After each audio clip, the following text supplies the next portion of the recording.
Welcome back to their WIP IT Sunday. So you might see that I am in a different location than normal. I tore down my workstation where I normally sit up for customizing to do the show last night, and so I'm going to be doing some Transformer upgrade kits. But I'm not the only one on the show. I got my good friend Don, GeekFusionTV, and Harker Customs. How you guys doing? Background, man. Not too bad. But the background works out really nice, though. It does. It looks great. And I got the big dog, Big G, back here. I think we'll be adding Ronin to it soon. I got the Amazon exclusive Ronin. Nice. And we are in Georgia. We are alone tonight. Nobody's watching yet. There we are. We have somebody. And last night was a hopping show. We had nearly 60 people live at one time. Which was good. Nice. And Ace was great. Yep. Nice interview yesterday. We got Darth in the house. Hey, Darth. Hang so low. And Box of Cannons. I saw a lot of you guys on Ace's show afterwards, too. And he had a great show, too. And he was... which I got my black charger order in. I'm going to order the orange one later this week. Yeah. I want to get that, go ahead and get that, being the first 1,000, so I can get that Robbie Reyes head. I missed out on the Hasbro HasLab, so I decided to go ahead and go in on this one. Yep. And this one's getting made, so. This one's gonna actually happen, guys. Yeah, we asked Ace like if it doesn't meet the originally he was talking about going to if he doesn't get 2,000. I remember in the original solicitations, he wasn't going to make it, but he said no matter what, this one's getting made. So, yep, this is awesome. Oh yes, I did hear it. That was on his show last night. He's going to do the CB antenna on the back of the orange one.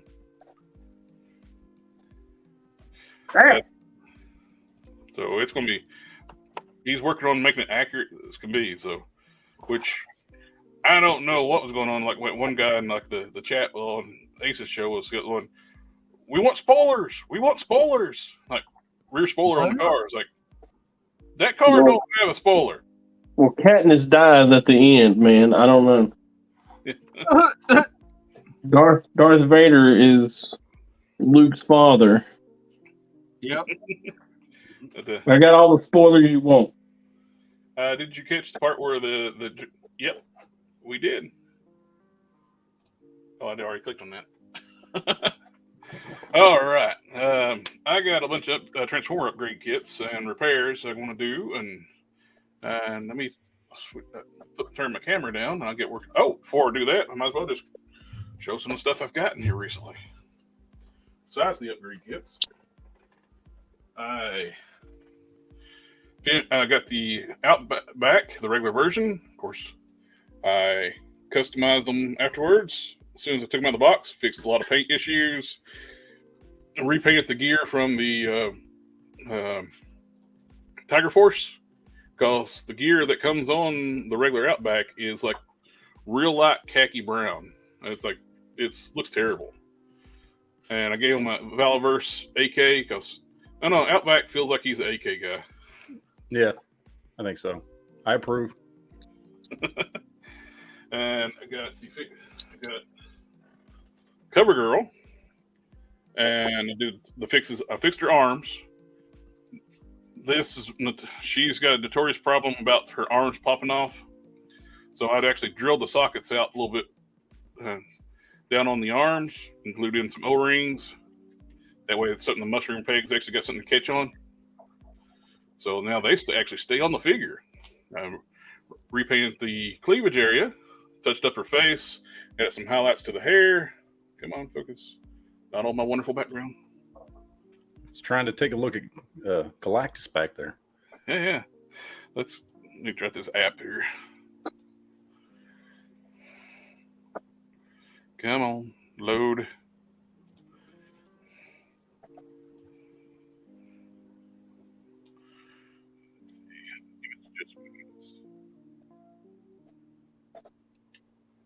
autofocus.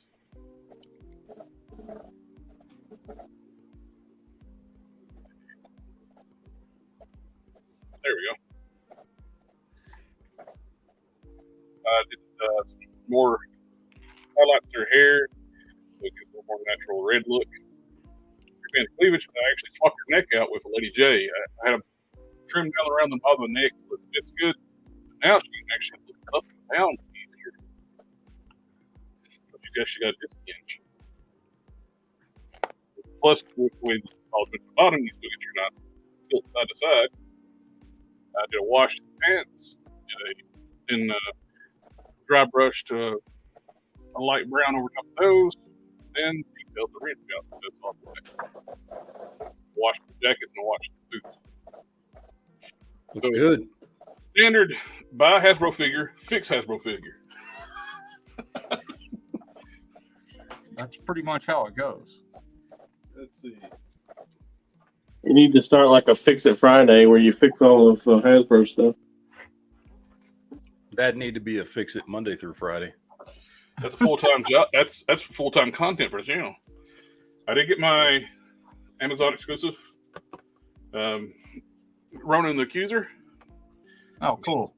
Still makes no sense that this is a deluxe release because 90% of the figure is reuse. It is the modern Colossus, the shoulders, arms, waist, legs, boots. The only new parts is the hands, the chest, the head, the belt, the hammer, and the shoulder pads. But everything else is Colossus. And they didn't engineer the shoulder pads anyway clever. They just pin on the front and back. So as soon as you articulate, they popped off.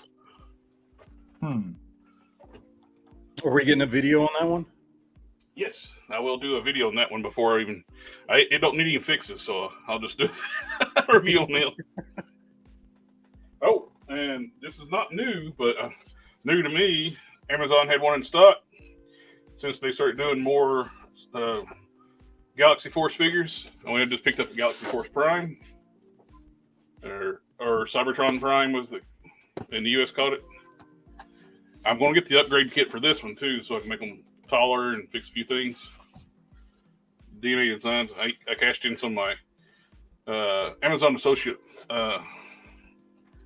rewards to get that. And before it goes the same theme, I got the Velocitron redo of Override. Can't remember his Japanese name. Well, and this is a character too. It's in the Japanese series. It's a male character. When they brought it over to US, they got a woman to dub it, so they made a female character of it. They did the same thing in reverse on Beast Wars in Japan. AirRaiser was a dude in Japan. So, and then when they got a relationship with Tigatron, a little weird. We got Road Hauler. I picked these up during like the Amazon warehouse sale.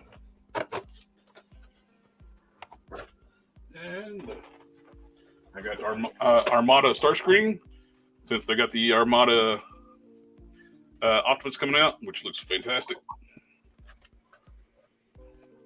Oh, yeah, I may get that one.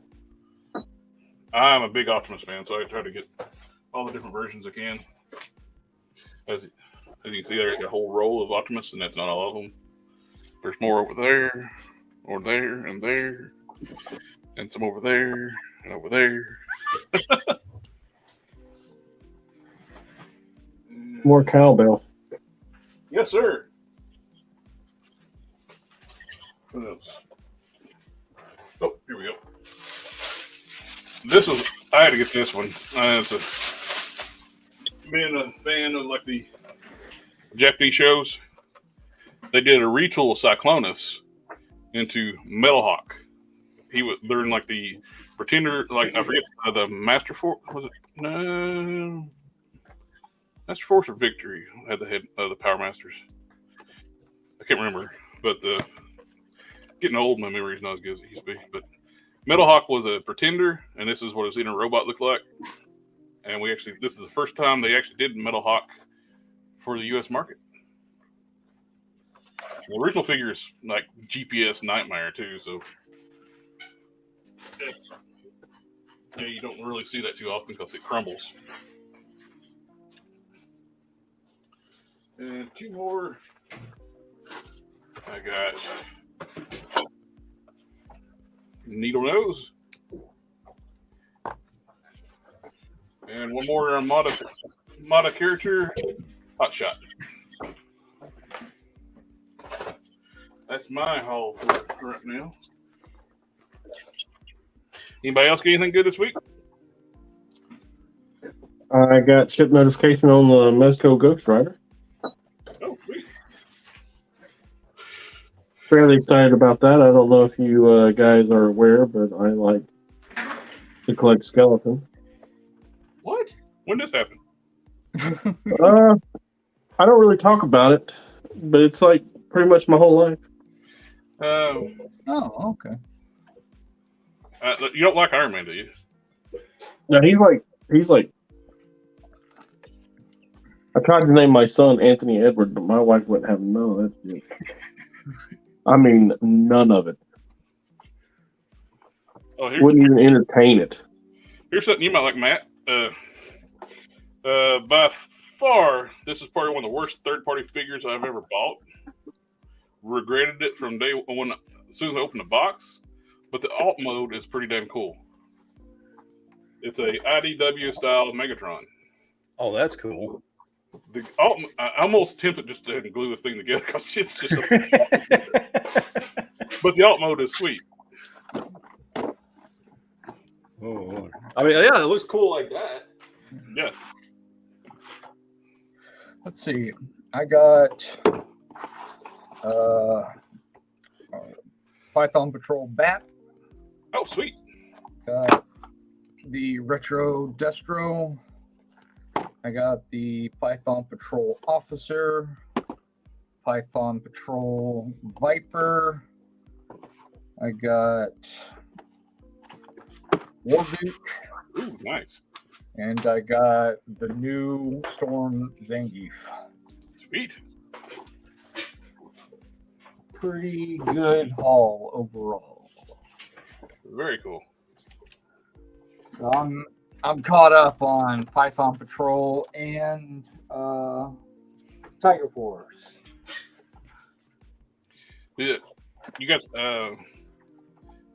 the officer actually looks pretty cool. And when you first look at it, it's so garish, but it's kind of cool once you get in hand. I'm gonna do some work to this one because I never had him.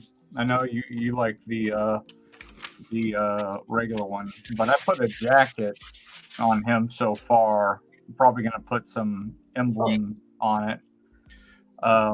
Do some work to the pants. Probably do something here on this. I put like this piece of the armor over here. It's almost like a Pit Boy. I'm probably gonna change the color of the hands. Put some decent guns on him instead of this sci-fi BS. Yeah. Probably change the hat color. I'll probably end up gluing it on because I don't need to see that up there. That's like a, I don't know. It seems like a, a little patch, if you know what I mean. Oh, one thing looking area is like that's not a marine cover. That's one of the things that bugged a lot of people. Mm-hmm. And Valverse, one of their first weapons packs, included a marine cover for that figure. Oh, really? Yep. And plus, you get all the great weapons in it. Yeah, I looked at that. What was it? The Charlie pack? Yeah, that's one of their later ones. The Delta pack is their newest one. Which pack are you talking about? Alpha, I think it might have been. Oh, okay. Was it like a one that they released a while ago then? Yeah, it was one of their first ones. Okay. It could be sold out now. Because I only saw the Charlie. Now, the version 2 Slaughter comes with the same hat. For Veliverse? Yep. Does he have any good weapons? Because I don't really want the body. I'd use it for like a custom, but I don't really need a slaughter. You know what the body would be good for? Huh. Vin Diesel from Dominic Toretto, because it's got the black tank top. I'll pass on. I don't really need one of those. Oh, you get to charge. He's not sounding like he's down for family. Oh, man. I'd actually consider making a Riddick, though. I ain't gonna lie. I don't have friends. I got family. Family.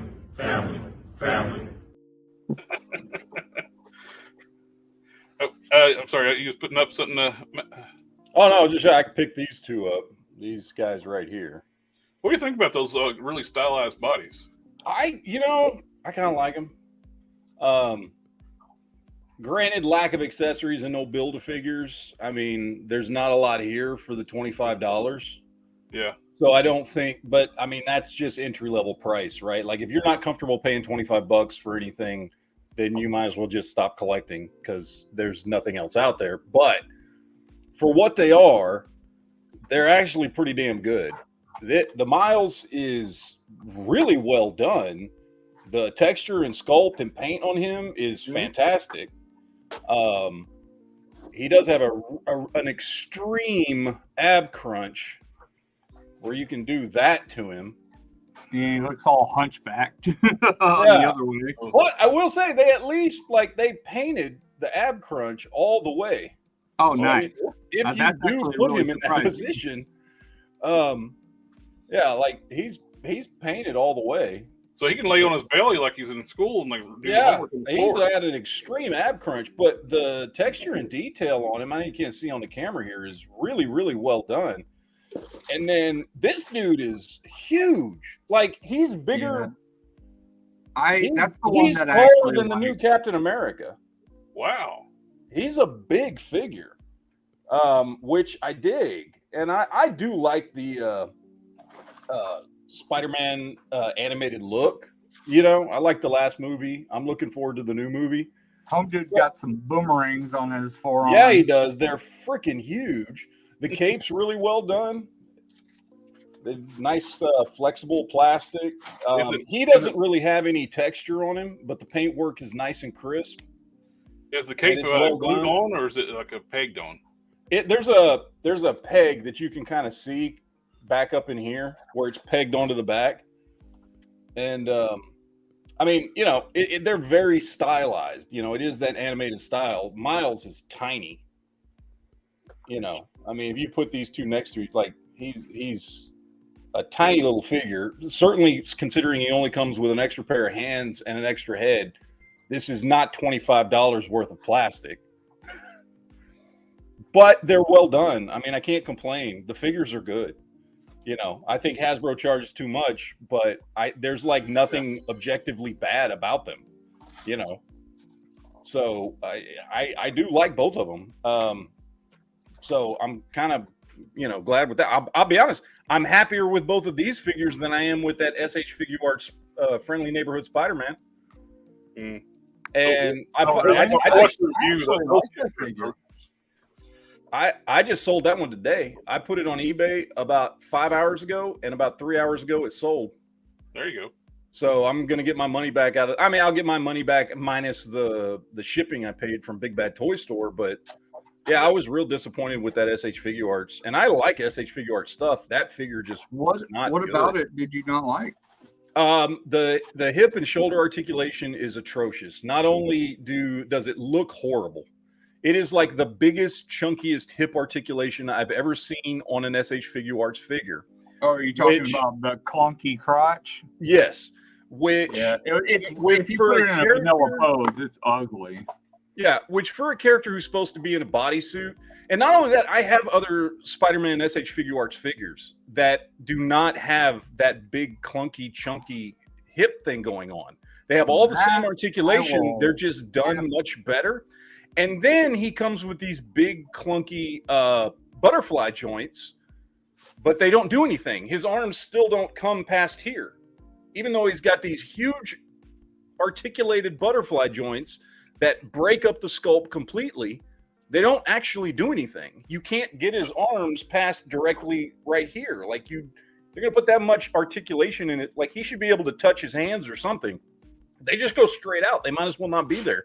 So head sculpt's great. The sculpt and paint work on the thing is amazing. Yeah. I mean, the silver, the webbing on it is done perfectly. Both unmasked head sculpts look amazing, but the hips and the shoulders absolutely suck. And for what that thing costs, it's ridiculous. So I'm getting rid of it. I sold it already. I don't want it. Pay too much for that damn thing to be that disappointed in it. Yeah. So yeah, I feel you. Well, it's kind of.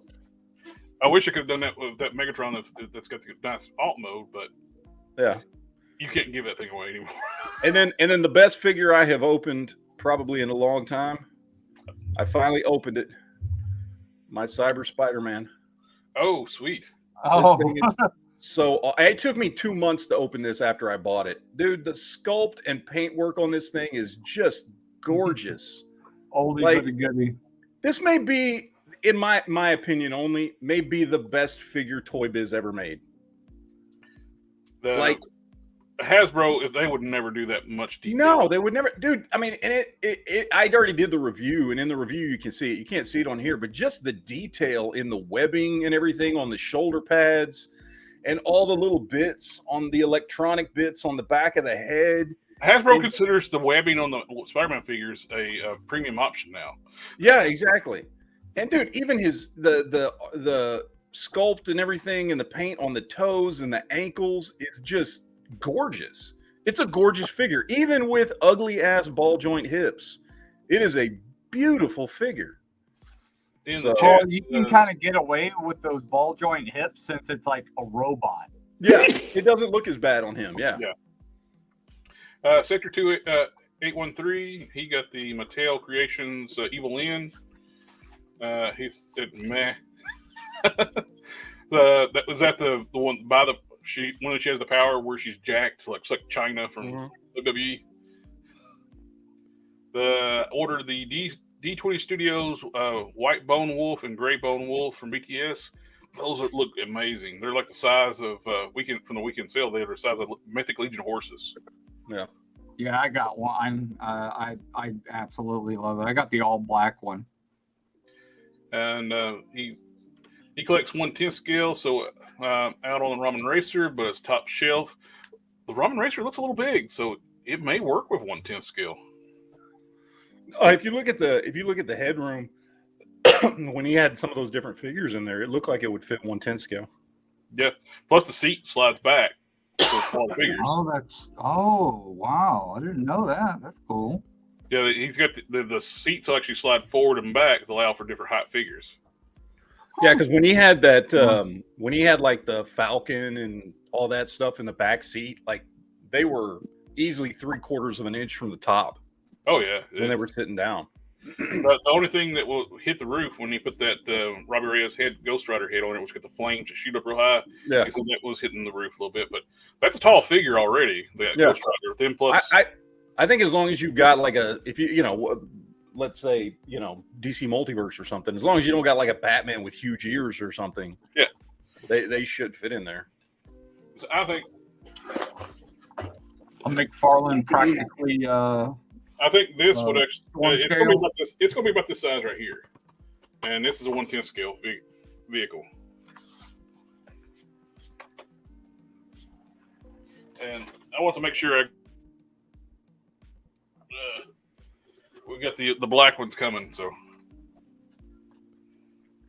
I'm out of focus.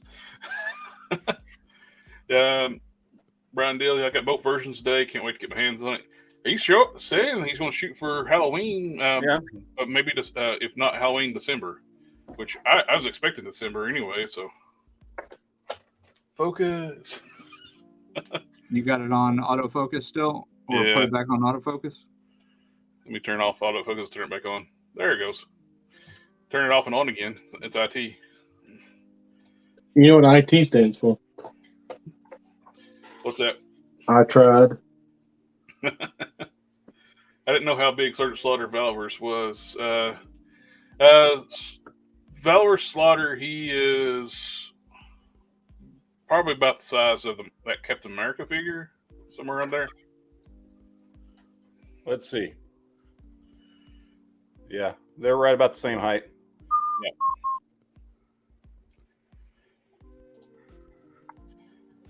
Yeah. I got Blade from the Marvel Select. Oh, that would look good with that car. But yeah, I noticed when the figures were standing outside the car, they look a little short next to the car, which is fine for me. It still looks good enough. It's gorgeous, still a gorgeous piece. You're going to have a little bit of variance on like size to get a plastic figure to fit in a V. You got to go up a little bit bigger. Like he was talking about with the Magika, or the one called the helmet line, the Camaro. The figure's got to be a little bit smaller just so it can fit in the car than what the actual scale would be that fit for the car. So the car, I would say the Charger's pretty much a 1/10 scale Charger. Yep, the dimensions are on the site. It's almost 20 inches long. And I am going to stop my camera, put it down, turn my extra lights on, and get to work on some kits. Anybody watch anything this last week? I watched Picard, and because somebody hooked me up on like a cool site I can watch stuff with. I watched John Wick. Yeah, I like that. That John Wick's good. I like all the John Wick movies. Did Keanu Reeves beat some people up in that movie? I hear he beat some people up in that movie. A couple people, not many though. It's Not fine. many. They're all fine. It was just, they all just got to. They had to go to the hospital with, concussion maybe at best. Yeah, no, they're fine. Well, that's good. We're shiny, happy people here. Yeah. Happy endings all around. This is He's real gentle. This is the X-Transbots version of Dragstrip, and the first release of it, there was an issue with the shoulders. If you articulate the wheels up like this, it would break the shoulders. So they did fix kits. You just contact it where you bought them from, and they ship them to you. See, look, you're like me with the camera upside down. Yeah, well. Oh, we got. I always forget and don't align it properly. Oh, we got Bucks Cannons. He's working on switching out the pegs on the Crimson Dynamo arm so they can fit in the Caliban torso. Any advice on how to screw each attach the cast pegs?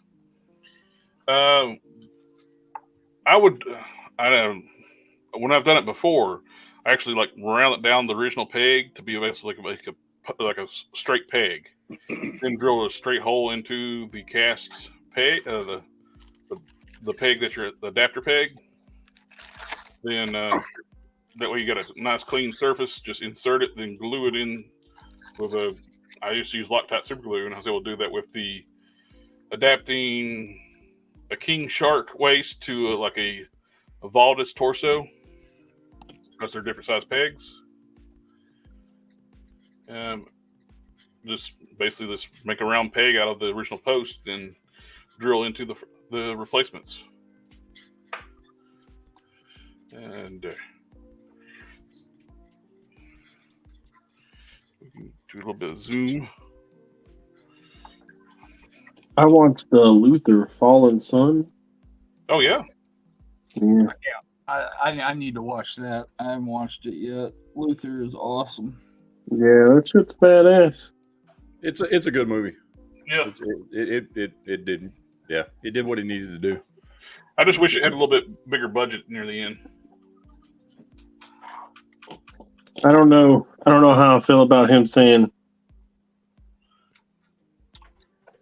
changing the sign-off phrase. You know, the TV show always ended with, well, what's next?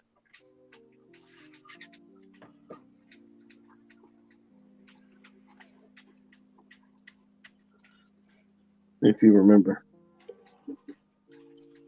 Been a while since I've watched the show. Yeah, that was the last phrase said at the end of every episode. And he says it at the end of the movie. But he changes it a teeny tiny bit.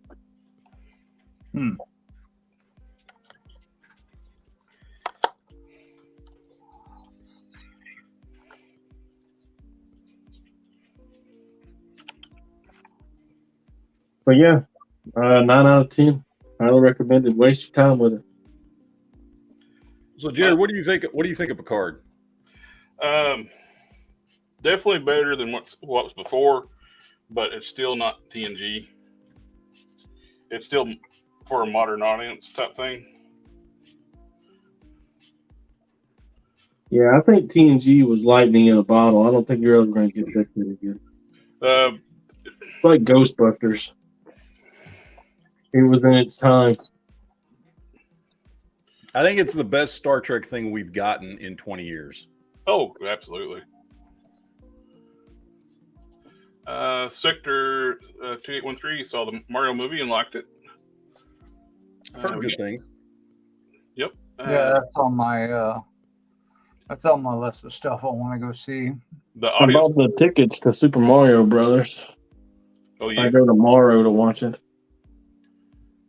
Adrian watched Shazam in 65.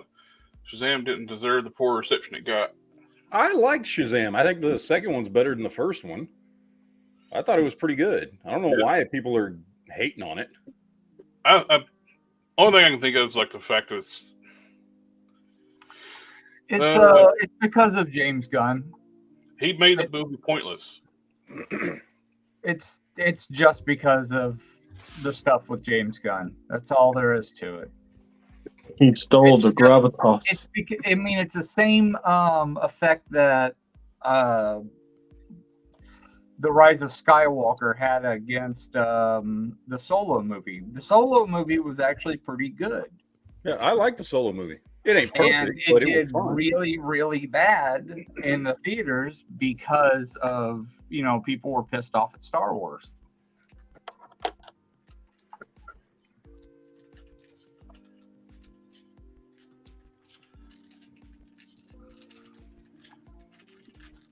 Oh yeah, I see that gung ho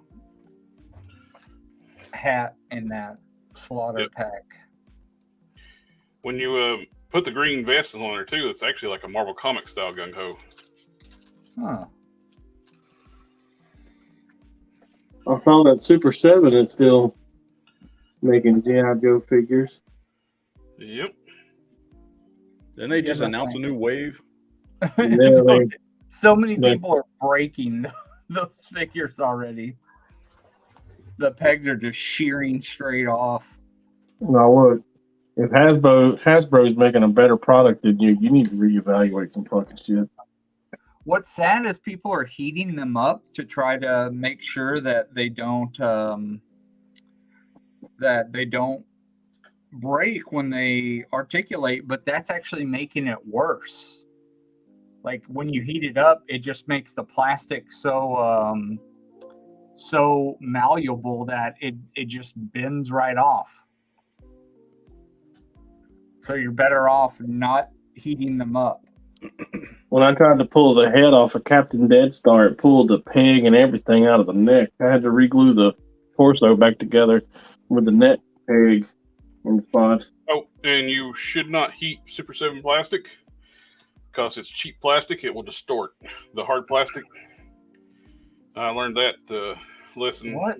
I mean, just junk. It's just... It damn sure ain't worth $55 a pop. It's just mass exodus. Like, just... done. Look, I try not to talk about value and worth because, that is very subjective as to what one thing is worth to you. If you're dying for a Hunter Rose Grendel and the only person making it is a Super 7, you're probably gonna like it no matter what it is or how junky it is. Objectively speaking, it's garbage, but you love the Grendel. You got. So I try not to talk about like value and everything, but I'm telling you right now, $55 for Captain Deadstar, it hurt me like in a deep personal level. We got a family.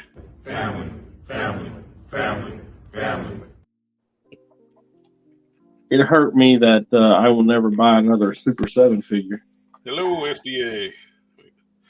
At the Adrian bet, I haven't seen it, but here it's the same thing with the Super Mario. Which was it? Adrian? Oh, Shazam. Jared, Don, Mike, and Harker. Evening. Good evening, Harker. Dartha. Always great to see you. Hang slow. Who wants to tip on? Who wants to tip on an exosuit for a video 1/12 scale?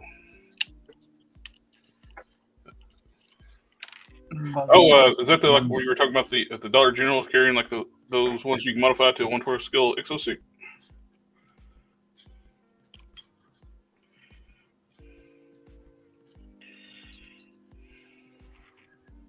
So do you guys remember when Chemical X was designing those Iron Man figures for Sentinel?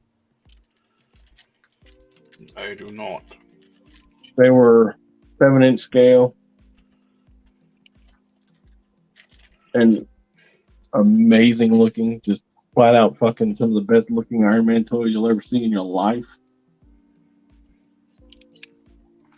I remember Sentinel doing some. Yeah, is that who was designing them? Yeah, Chemical X was the guy that was designing. I bought all of them, but I sold them all too because they're just too tall. However, I need a House of M Iron Man. And the one that he designed looks really damn good. Yeah, I agree. The Shazam 2 didn't seem to have a lot of advertisement for it either. They probably were trying to cut the budget. Like that's part of the budget in the movies is the advertising. And that's fuzzy. Question for all: making old school Beta Ray Bill out of Ragnarok Thor. Which set of hat wings should I use? No.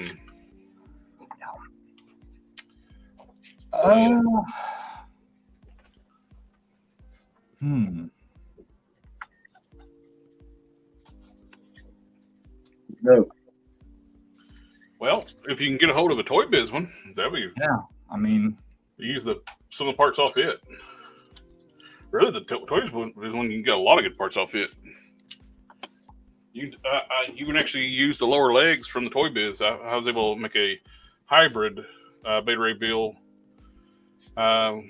with using the lower legs, cutting off the knee pad, the wing piece off the knee pads, and grafting them to the knees on the Beta Ray Bill, and got a great looking like a hybrid look for them, and plus makes them a little taller.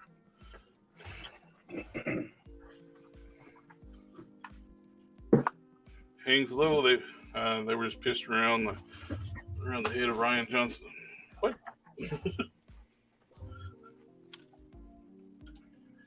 I think it's hilarious. They keep on pushing his project back more and more and more. I hope he's still like just getting strung along that it's gonna happen. They are never gonna make that movie.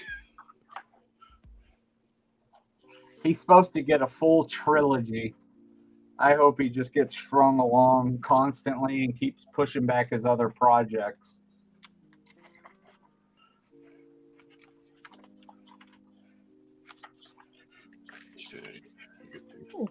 Who is this? Ryan Roundhead Johnson. He made a few things that I really like, but I mean, honestly, just unforgivable. But really, you can't put the sole blame on him, mainly because Watch me. He was allowed to do whatever he wanted to. Yeah, they let him just go, and they didn't take any input from, Luke Skywalker himself. They any input didn't. Nothing. You mean Jake Skywalker? Yeah. That's what Mark Hamill calls the Last Jedi. Last Jedi Luke is right? Jake Skywalker. Yep. I mean, here's the thing about Rian Johnson, right? Like, he's not a bad director. Like, if you've ever watched Knives Out, Glass Onion, Looper, stuff like that, right? Like, Brick. He makes one of my favorite movies. He just never should have been allowed to just do whatever the hell he wanted with Star Wars. Star Wars is there was a specific concept that was brought in to be done in this trilogy that, by all accounts, J.J. Abrams had set up, and whether or not it would have been any better or not, we'll never know. But there was a specific order to this trilogy, which he completely derailed. Well, Luke was supposed to make it to the third movie. He wasn't supposed to be dead. Yeah. I mean, there was a storyline that was set up, and these were the things that were supposed to happen in each movie that J.J. Abrams had worked with Lucasfilms to set up. That's why he was brought in to do the first movie and set things on, get things on board and try and make, give the direction for the whole trilogy. And he did that. And then they brought in Rian Johnson, who, by all accounts, just rewrote everything, redid everything that was supposed to happen in that second movie. He 100% derailed that whole bitch. Just derailed it all. Did you ever read I love the fact that the very first of the movie was like your mama joke. You start in a Star Wars movie with your mama joke. Did you ever read Trevorrow's notes on the basic outline of his movie, of what he wanted to do? It sounded great. Like, it really laid down the fact that Snoke was the big bad that Palpatine was worried about. Like, he's like, because Palpatine was gearing the Empire up to protect against this great villain that he could sense in the dark sector of the the galaxy, and he just completely turned it into garbage when he killed him off, and then they just made it to where it was like imperfect cloning bullshit. Like, oh great, thanks, big preach. I done bought that Snoke toy and everything, but the sellouts. I only bought it was on discount to get the throne. I got Black Bolt sitting on it. I actually bought two of them. I got Black Bolt sitting on one, and I bought my Mentron from DC Universe Classics loose on eBay without his chair, Mobius chair. So I just stuck them in that for now. Where's the new meme? I don't. Oh, the new meme. Oh yeah, I forgot. I don't have friends. I got family.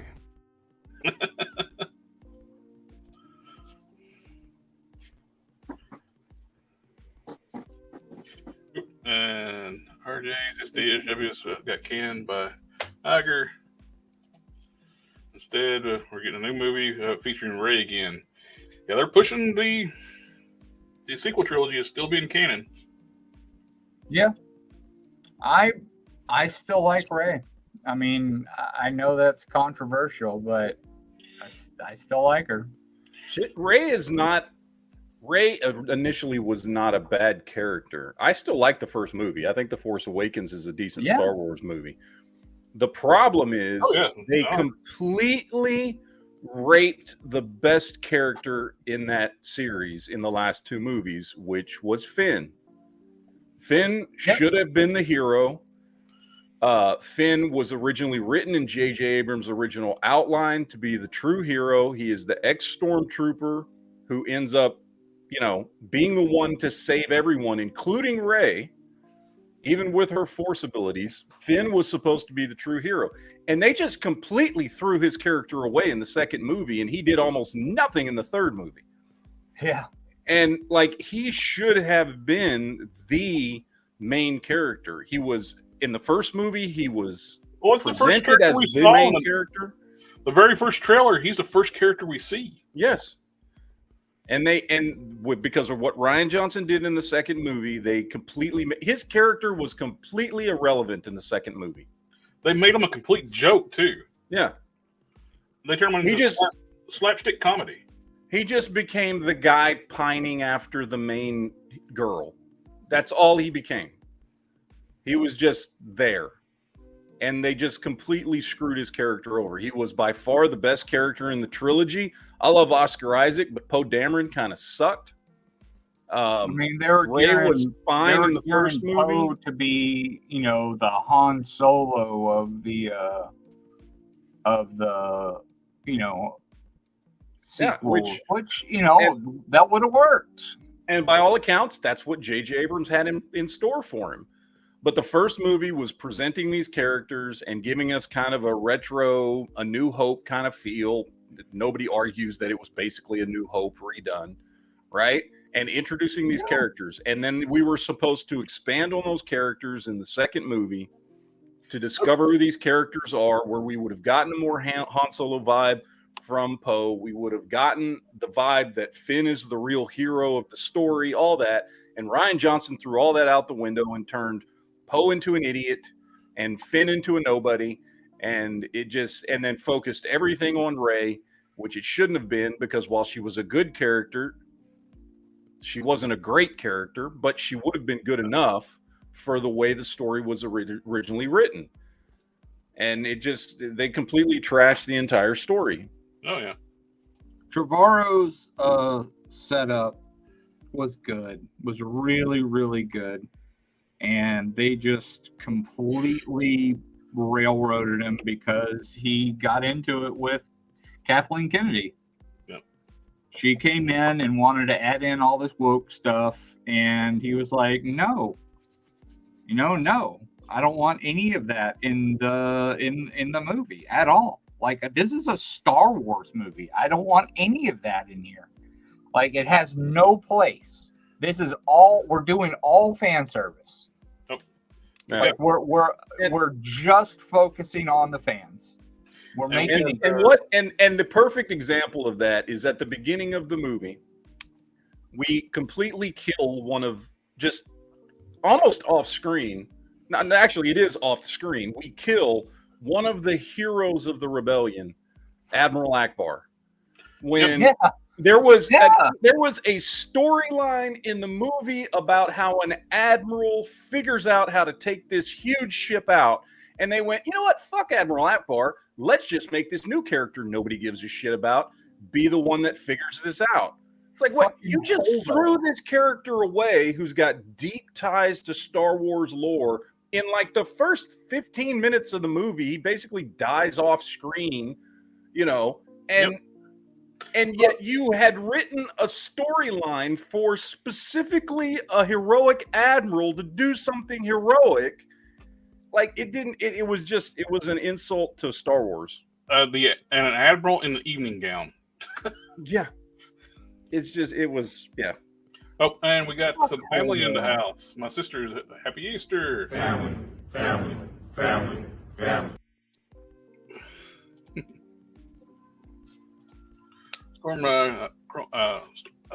Johan Stormcrow. They also removed Finn posters from the market. Yep. And Han and Luke died horribly without reuniting one last time. Yep. And I can forgive the Leia thing. Han had a pretty, he went out okay. Like, he tried saving his son. He went out okay. That was straight up Harrison Ford saying he wanted to die in the first movie. But not want to be in the trilogy. That's the only way they could get him. I hate it though, but the fact after he died, who is sad embracing Leia? Rey, somebody who hardly ever even knew Han Solo, should have been Chewie hugging. Yeah, well, and Chewie's crying. just kind of standing there. Yeah. But I will. I mean, JJ shouldn't have been. He should have been producing and co-writing. JJ is not the guy to direct and just. He's terrible at closing out any kind of story. Like, I mean, look at Lost. I mean, it was awful. Like the closeout of almost every single one of his shows he's involved with has been awful. Look at Fringe. Look at the closeout of that. It was just not good. Yeah. Like he had this great show, and then the closeout is just junk. So I no faith at all.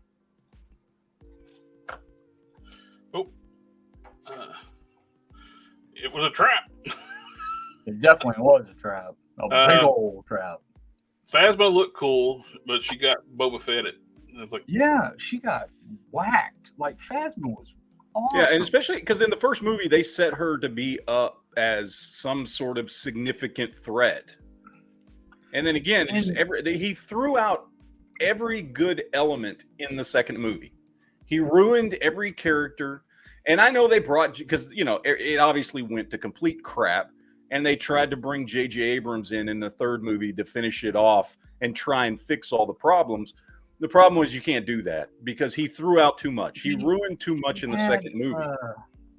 But they should have just saved face. They could have just wrote off the second movie as not being actually happening. I know we lost Carrie Fisher in that time, but he had an hour and a half to fix a train wreck.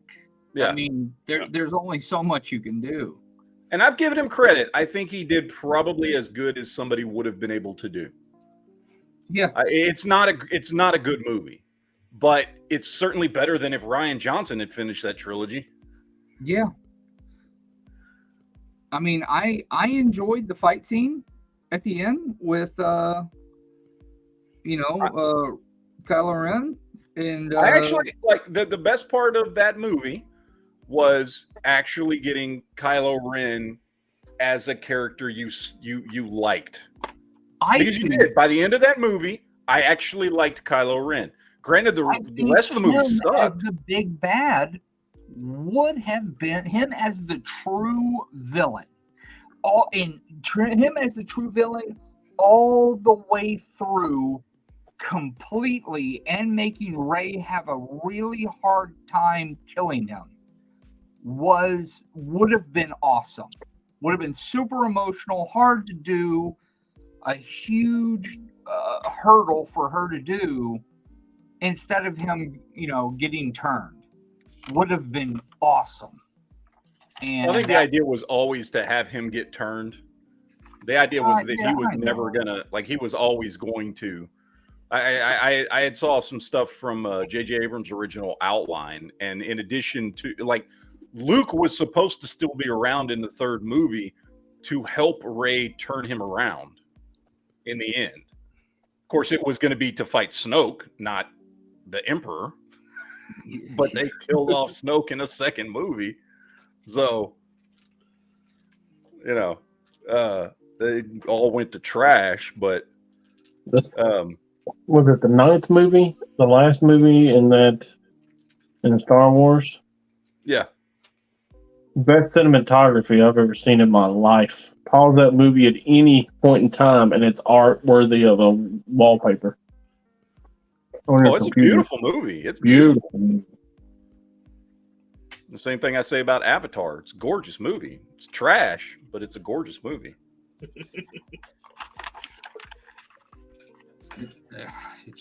It sucks, but you mean Dances with Wolves with cat people? Yeah, Dances with Wolves meets Fern Gully in space. Yeah. What I will say is, at least in the Obi-Wan series, at least Obi-Wan shows a power level that's equal to what Rey was putting out. So it kind of really shows that is possible with, a Jedi's, true capabilities. So I can go, okay, Obi-Wan is on that level. Thank God. But Rey's the strongest one ever. I thought Anakin was the strongest one ever. He was supposed immaculate conception, fucking force of nature, hurricane, kind of destroy everything. And then Obi-Wan was able to tit for tat him in the Obi-Wan series. I don't know. Well, at that point, he was still part Anakin. Like, he was not he was not fully Darth Vader yet. Like, and what they've explained in the past, I remember I read all the books in the 90s, and part of what they explained is the minute he became Darth Vader, the minute he, physically lost a lot of himself and lost his connection to the light side of the Force, he became far less powerful. He was still ridiculously powerful as Darth Vader, but he was not as powerful as he was when he was a Jedi. Him losing that amount of midichlorians due to losing that amount of body is also a big deal. Fucking midichlorians. Yeah.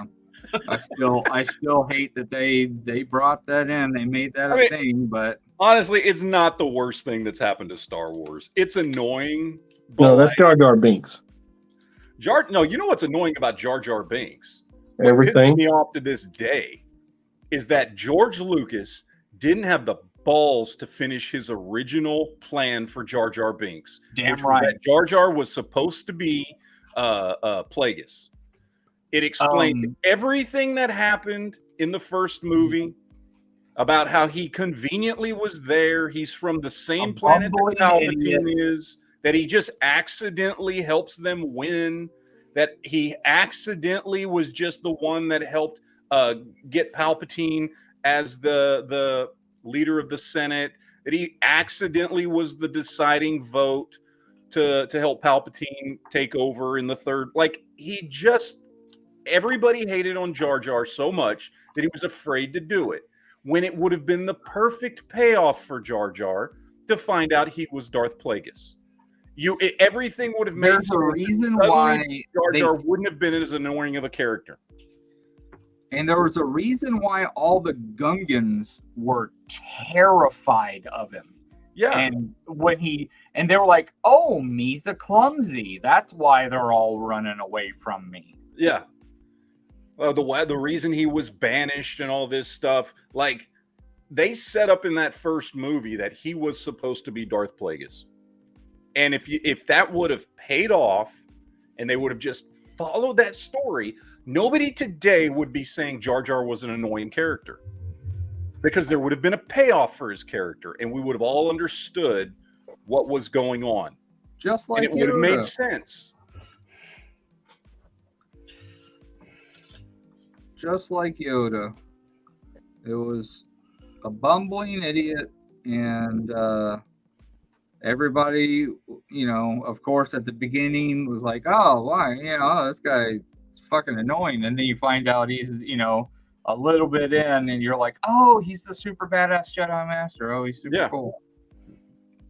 It would have been a great payoff for the fans. It would have made everything, all the annoying aspects of Jar Jar, it would have just gone away.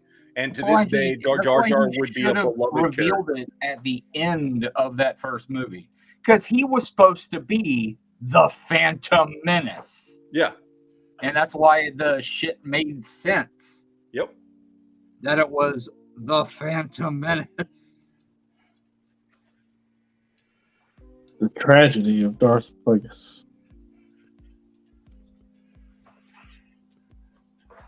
Oh, well. Y'all are a bunch of nerds. Hell yeah. Hell yeah. Man, I study all that shit. All the lightsaber forms, all that shit, man. I'd rather have a phaser. Yeah, I know you would. Phaser can shoot you across the room. Yeah, it's easy to deflect, though. Mm. Ooh, you want to piss off Star Trek fans? Of which I'm one, by the way. But I've been rewatching Battlestar Galactica because I love that show. I've been rewatching it, and so I started doing a deep dive onto all the technical specs of like the Battlestar Galactica and stuff. And I'm thoroughly convinced BSG would that Battlestar would fucking destroy the Enterprise. Like absolutely, without a doubt, even with no shields, would absolutely pummel the Enterprise into nothing. Which Enterprise? The D. The D. It would take out the D. That sounded really bad, didn't it? That sounded.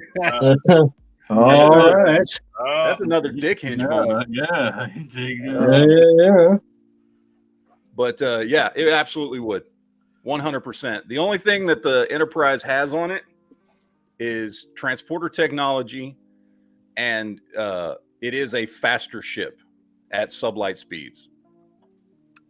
But as far as, I mean, like the BSG can take dozens and dozens of nuclear weapons that are like, I think I looked it up. It was like 825 joule powerful nuclear weapons, and it can take dozens of them without being taken out of a fight, which each nuke is the equivalent of 3 proton torpedoes, which means could the Enterprise sit there and take, I don't know, 250 proton torpedo hits and still stay in the fight? Hell no, it couldn't.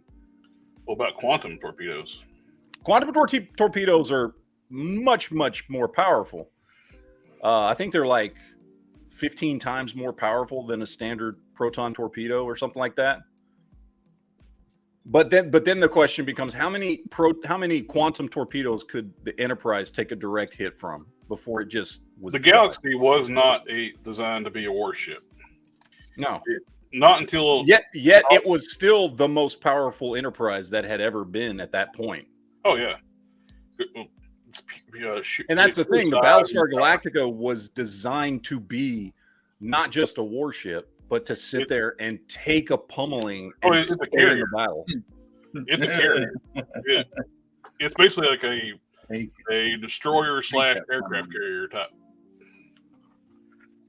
So, and when you look at like where they talk about, like when you go on Star Trek, their average engagement is usually within 20 kilometers.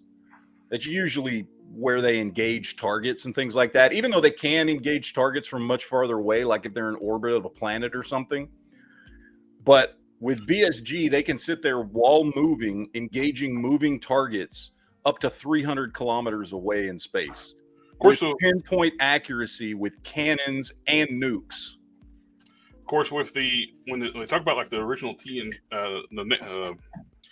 the original series, the Constitution class was said to be capable of basically wiping out a planet, which they never did, but it was said that it could. I mean, they've kind of, as Star Trek moved on, they kind of backed away from that idea that one ship could glass a planet. They should do it more often. I mean, the Terrans did, I'm sure. Oh, I'm sure, yeah.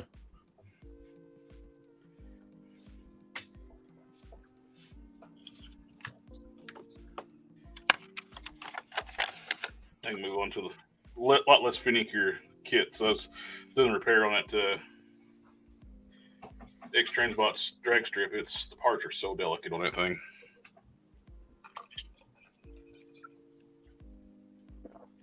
Oh, you got a new watcher out there. Nope. Leonetta? I'm butchering that name. I'm sorry, bro. Hey, welcome. Popping new to the channel. Time conflict now with the kids, but thing to just commitments for upcoming live events. What a gift these master classes are. Oh, yeah, dude, yeah. Welcome. We are always glad for newcomers, and we will help whatever how we can. And normally I'm customizing regular action figures, but I tore apart my workstation, so I'm doing upgrade kits I've been putting off for months. That's mainly because I don't have a really place to put my Transformers yet, and I need to build some new shelves. These kits are from Non-F Productions, the one I'm working on now, and they're really good kits. He uses a injection. They're not 3D printed; they're actually injection molded.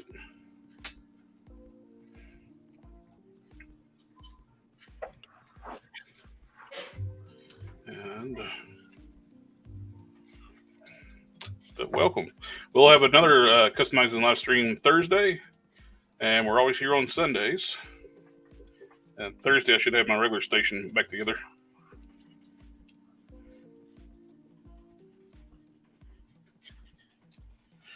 They give me an opportunity to clean up my station too. I got parts laying around everywhere. Also, it's like a in-use station. Do I now? So it's like an in-use station. Yes, sir.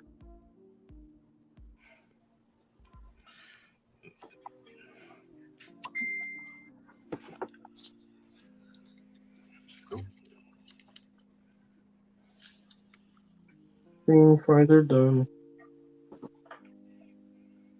Oh, I love that song. I use that to annoy my wife every Christmas.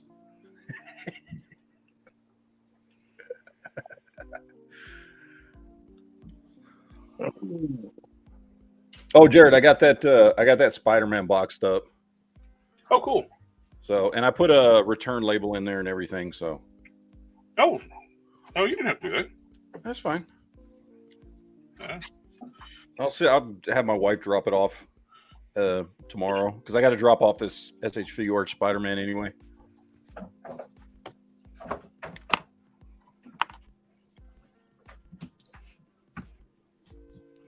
Come on.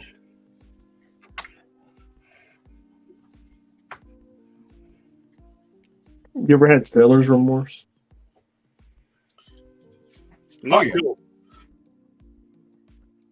Man, I could use that.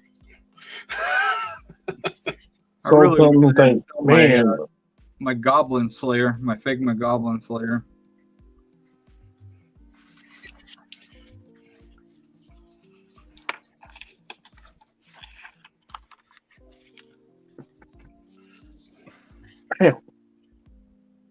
Man, I am not having any luck with these needles tonight.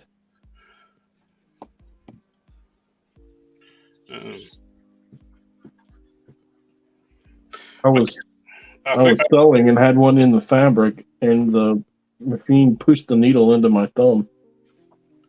I thought I'd be farther along on these kits too. It's like they're wanting to fight me tonight. They're wanting to fight me.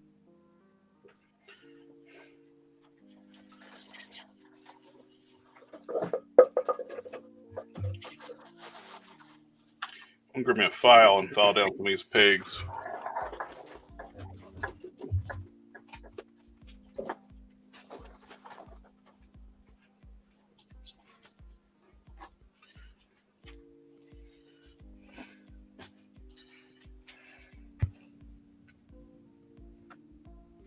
One thing too that Non-F makes is clear Cobra bat chest pieces. I almost picked up a couple bats this week.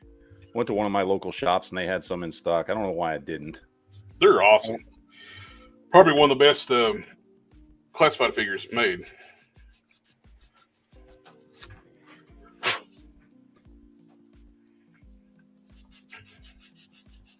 You know how many classified figures I have? One or goose egg. Here is my favorite bat figure right here. This one right here. Oh yeah. The 25th anniversary. This thing is awesome. I love this thing. The backpack, all that stuff. They did such a great job on this dude. Well, the classified one's almost exactly like that, just bigger. Yeah. The only thing it's missing is the clear chest, and I got me some of those. And there's a I have far more 3 3/4 inch or 4-inch GI Joes than I do 6-inch, just because I don't know. It's one of those I don't know, for some reason with GI Joe and Star Wars, I still lean towards the smaller figures because that's what I collected when I was a kid. But so I'm trying to build up like my 6-inch collection there. Join us, Matt. Well, because I mean, I kind of stopped. I mean, I never really stopped collecting throughout my life, but I definitely slowed down between like the mid 90s and the late 2000s. And I in general, for about 10, 15 years there, I kind of only ever had like maybe one shelf in the house of just random stuff. But like that stuff always had, retro stuff, classic vintage 80s stuff. So I always had a handful of GI Joes and I always had a handful of Star Wars, things in my collection. So it's been kind of the only things that has been in my collection from childhood has been the like 3 3/4 inch stuff, I'll open one and tease you a little bit with one right now. Join us. I almost picked him up, man. Give in to the plastic crack. Yeah, if I do that enough, man. Take a big whiff. Yeah, I do that so much, I end up buying figures. I'm like, God damn, why'd I do that? No, I'll be honest. With that Spider-Man, I really thought I was going to love that figure. I really did. I was very, very disappointed.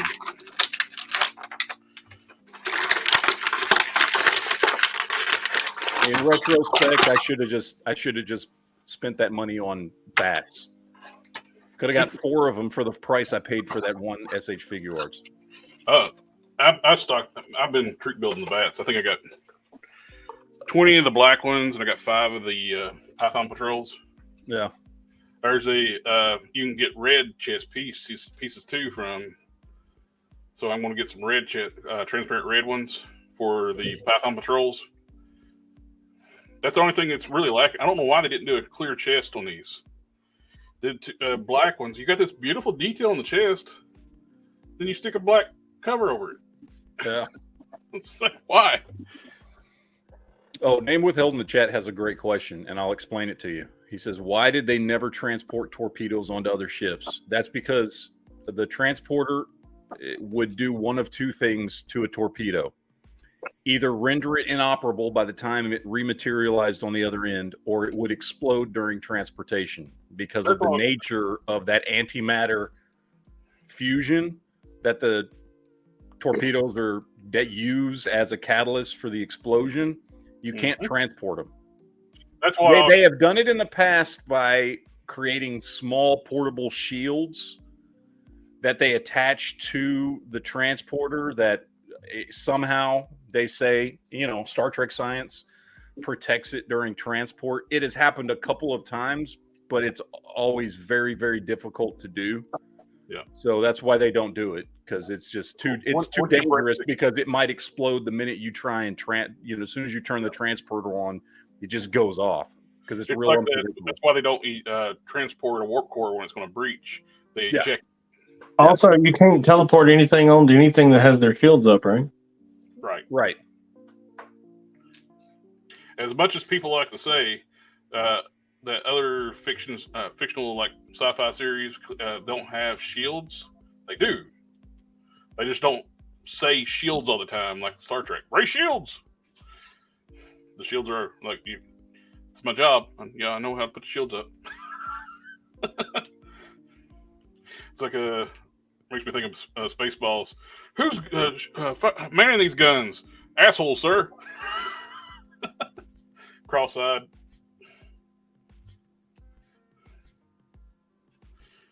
Let's see. Right.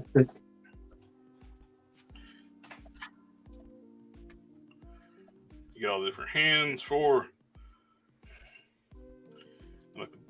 Let's do the claw hand.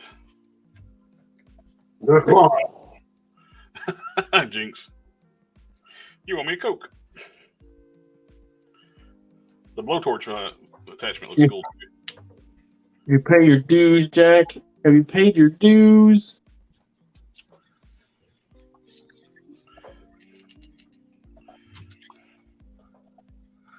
Where are you getting your clear chess pieces from? I got these from Non-F, and they're fantastic. He's a little higher than some other guys, but his is not resin cast. They're actually injection molded. Really? Because I got some, and they're like they seem to be printed on a FD printer, and they're kind of like fuzzy, and they don't look that great. So I want to get get some that are real clear. There's, you can see this one here. It's injection molded, so it's nice and clear. That's great. Yeah, I want something like that. All his parts are injection molded. You'll get most of the stuff comes on sprues. You have to cut it off like a model kit. You'll have to send me that link when you get a chance, and I definitely want to pick some of that up. He's got different colors too. Yeah, I want to pick up some like red ones and some clear ones for sure. I think he's got blue ones too. Like I guess he already knew they were planning on doing a Arctic bat. They're doing an Arctic one? They hit that little snow job in the background. Yeah, snow job. There were some Arctic ones. Right there we go. Tease Matt a little bit more. It's like, you need a bat, 6-inch bats. I canceled my crimson ones. So it's like, the more I looked at them, the more I didn't like them, because to me, it's the red helmet. I don't like it. No, the bats to me, you got the helmets needs to be black. It's signature. What's paint them? I don't want to fix everything I buy from Hasbro. Paint them. Make them your own. What are you doing? Well, my Python patrols, I did paint those. What color are those? The Python patrol, I just did washes to them and detailed. I put dry brushing on the arms, all the mechanical parts, the necks to make it look metallic. Yeah. I got some, the washes that you recommended. I got some of those coming in the next couple of days. Oh, nice. So to the side, get back to work on my kit for sludge. I mean to finish this, when I mean finish, I mean start this unique thing that I'm doing for Bill from Dorklayer with his Lord Bardrick. It's like his favorite Mythic Legions figure, and I want to do this custom cloth goods and real elaborate kind of thing, and because he's done a lot to help me out with getting all my help my business and whatnot. Mm-hmm. Now this is something I didn't even order. He just threw it in, so I ordered some extra stuff. He's got figure stand. He makes custom figure stands too. Different style pegs you can put in there.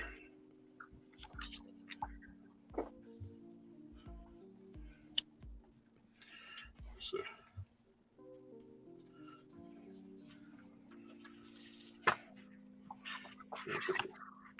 This is, of course, color to match the Alley Vipers.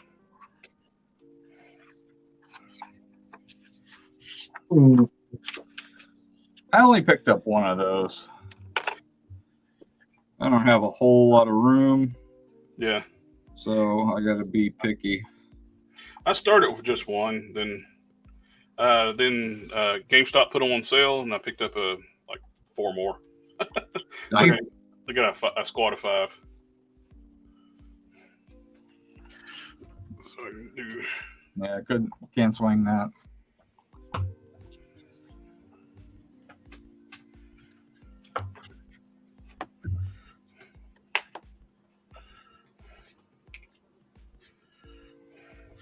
Gonna pick up a roadblocks parts from Gridiron, and going to probably pick up a decent weapon from there for Recondo. I kind of hate Recondo's legs, especially the boots, because they don't go forward and they don't arch forward. Yeah, you can always pull it off and make them go forward.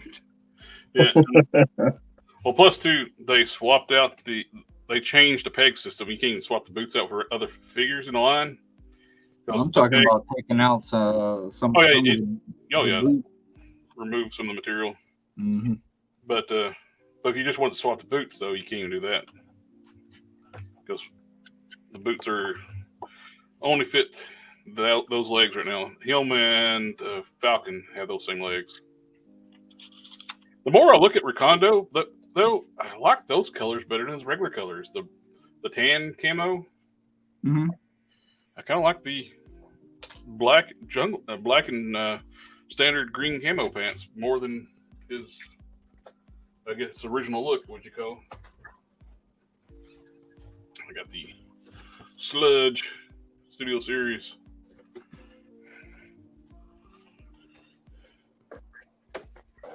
So how many rock pythons do you have?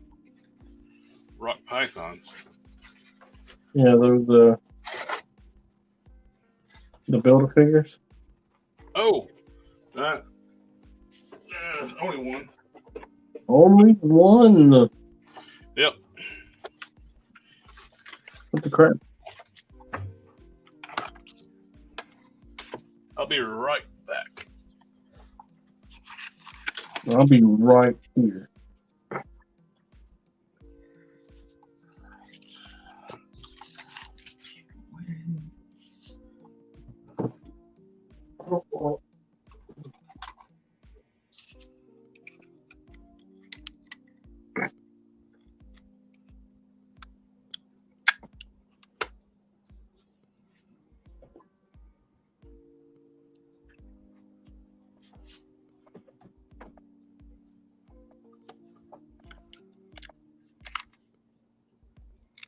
Time to add thread to a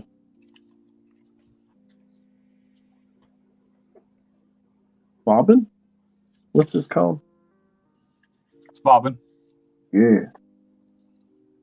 I officially ran out of red. Hooray. Well.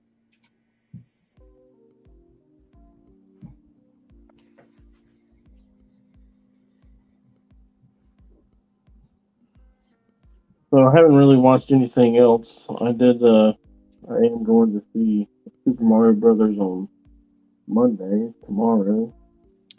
My wife took off work and my son doesn't have school, so I watched Tulsa King. That was a great series. Yeah, that's really good. No, it's like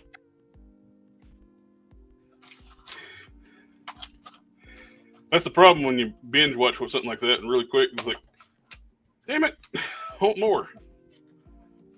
Have you watched Your Honor? I've heard good things about that, but I haven't watched it. The what now? Your Honor. That's a pretty good show. I haven't finished season 1 yet, though.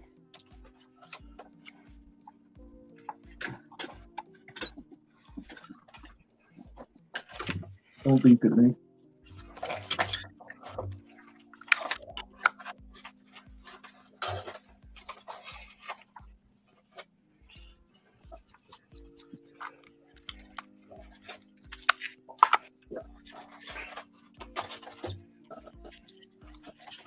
I've everybody in the chat mentioned it on Thursday. Several people mentioned in the chat. Hasbro bringing back the window boxes, which Apparently, it's happening. yeah, which I'm shocked. Well, I guarantee it wasn't. It's well, there's two factors on that's caused them to bring back the window boxes. Their stock people quit buying stuff, and two, people stealing stuff. And I guarantee the retailers have actually stepped in and like, hey, you need to put the windows back on here because we're getting our too much shrink. People stealing stuff and bringing back crap in boxes. The Gobi showed like you at that discount store he went to. He goes to all the time, and he bought a bunch of figures, the closed box figures, and he took them home. All the dollar store style toys inside those Marvel Legends boxes. We're talking about Kia. Yep. Oh no. There's Honey Pot he goes to. Yeah. As he calls it, and Yeah, that's what they call it. and the So full of honey, huh? The Honey Pot stung him. Well, we told him about putting his junk in the thing. You can't be putting your junk in the thing. But it's not where your junk goes. He was excited for him. He opened them up, and almost every all but one was figure swaps. They're buying those cheap kitty toys. It's like they sell for $5. They were putting the figures in there.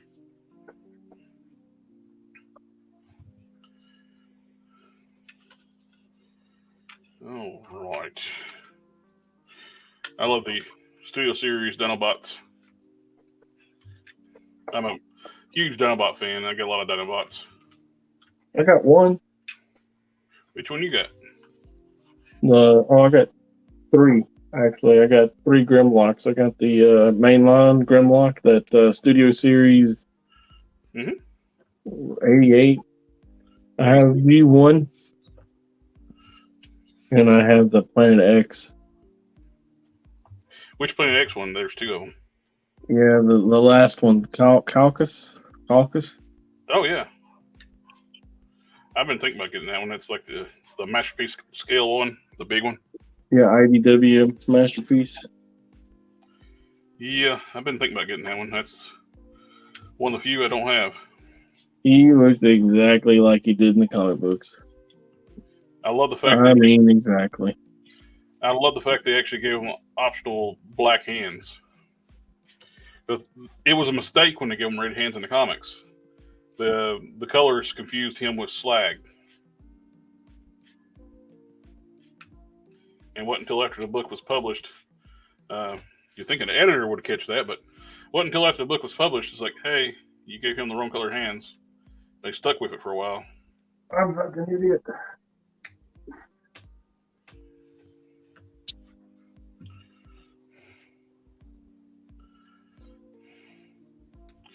Yeah, the biggest problem with the Studio Series Sludge, he ain't got no weapons. He's got some weapons, but you don't have all he's got is his grenade launcher.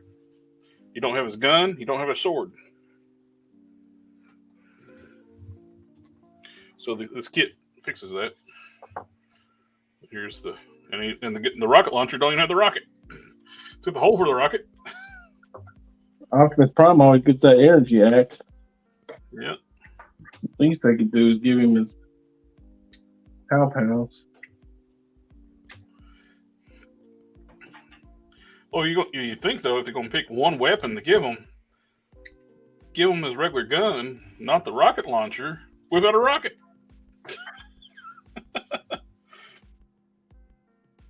Maybe they're just thinking that they're trying to complete his arsenal. If you buy all the slugs, flags. The next one that's coming out is Snarl. Then after that, all we got to Swoop, and we'll have all 5 Dinobots. And only 3 weapons. Looks Slag is coming with his actual sword.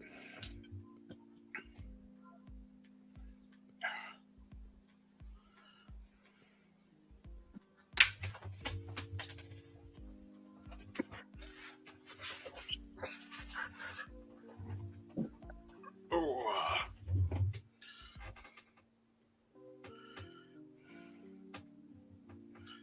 Here we go. Get the missile.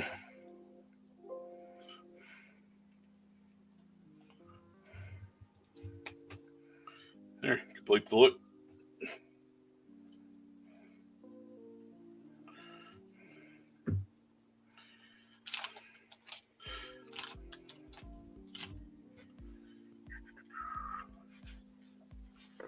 Get that. Got his gun. Let's go ahead and put a sword together. He's got a gun. Coming right.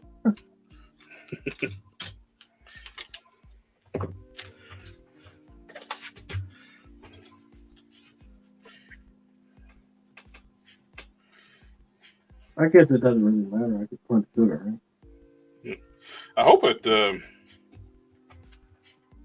Ramen Toys is successful. They're working on getting like licensing deal with Universal. If they do that, then they can release Maverick in the U.S. U.S. retailers can carry them. Oh shit! What was that? Plus, if they get Universal licensing deals, guess what else is Universal? Fast and the Furious, Dukes of Hazzard.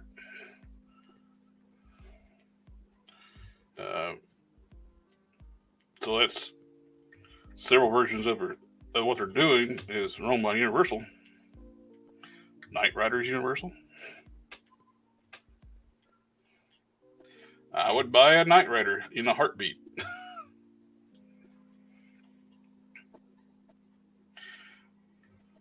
Fall Guy, that's Universal too, isn't it? Yeah, it's all NBC Universal.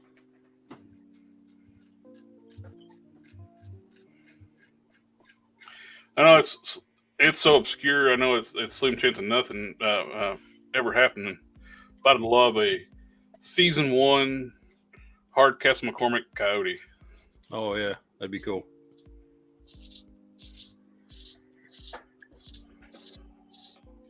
Stuff for that show is just the terrible stuff they made for that, like the cars and toys for that show, sell for a premium, and they're not very good. It's all the things there.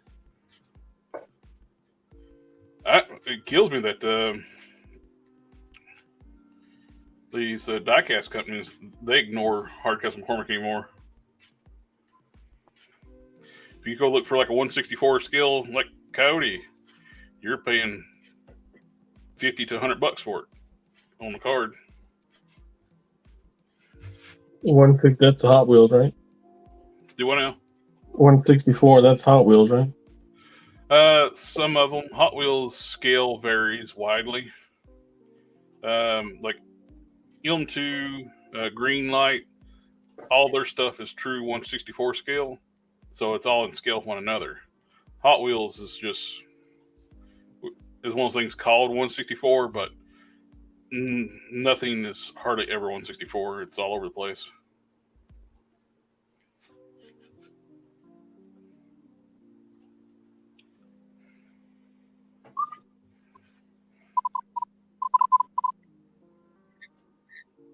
I actually like the premium diecast stuff better, like Greenlight and ILM2.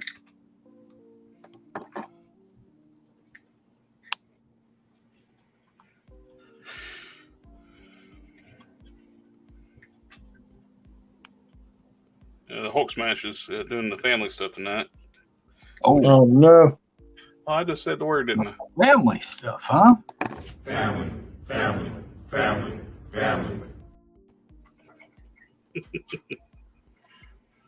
Why did you make me do this?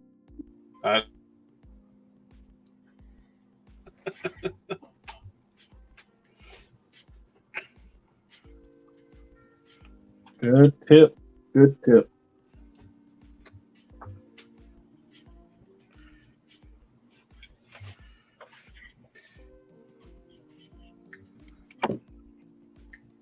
It's the little things that make you happier. It's funny, the Hasbros are like on attack for the Ramen Racer now. Yeah, Darth Gutierrez, I have the Huntress. It is awesome. She looks beautiful. I put a G.I. Joe Scarlet crossbow in her hands, and it's great. She doesn't come with one because, you know, projectile weapon. Yeah, that's that insanity. Yeah, I love her. I got the Cyborg Superman from Mayfix, and let me tell you about how beautiful that thing is. Actually, I got all 4 of those season 1 from the boss fight skeletons. But they're sitting in my big bad toy store pile of loot. I was surprised that they let the Cyborg Superman still keep his gun arm. I guess where it's part of his arm, maybe. I guess. Maybe they didn't recognize it as a projectile. Well, technically, the guns that the regeneration suit Superman are not projectile weapons; they were energy weapons. But they took those. He didn't have his bandolier or those Luthor Corp weapons. Yeah, I wonder.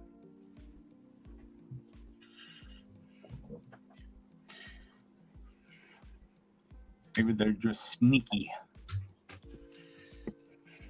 Yeah, they snuck it out under the wire before, because that thing been in production for like 6 years.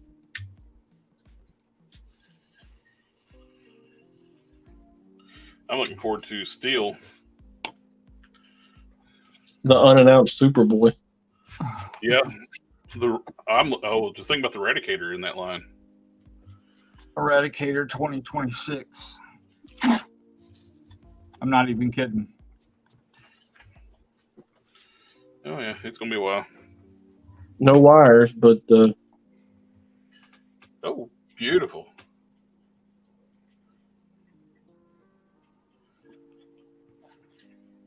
Now it's really hard to tell, but there is a seam, blue on blue, right here, Mm-hmm.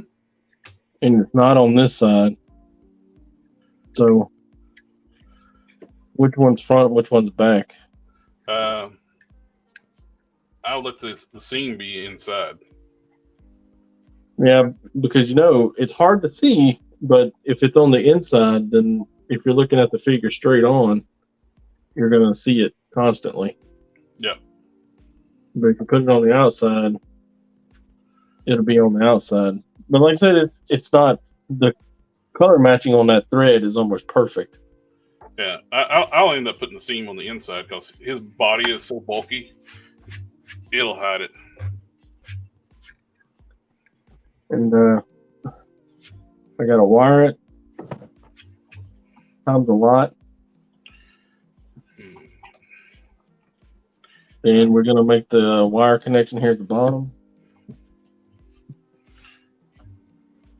How do you do your wire connections? I usually just have them free floating, but I think I'm gonna tape this one together. You ever thought about soldering them? I don't have any. I solder all mine.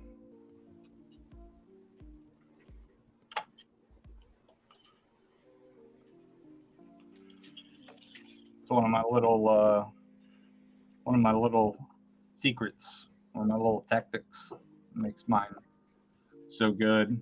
People like it so well. Solder them, huh?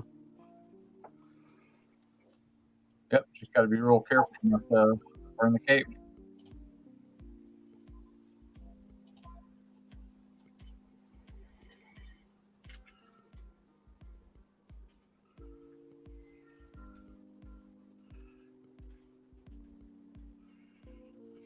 I guess technically you could do it before you put it in the cape. No, not really, because you have to. I got a big old hole. You don't know how long exactly to the. No, Harker, I'm a big hole.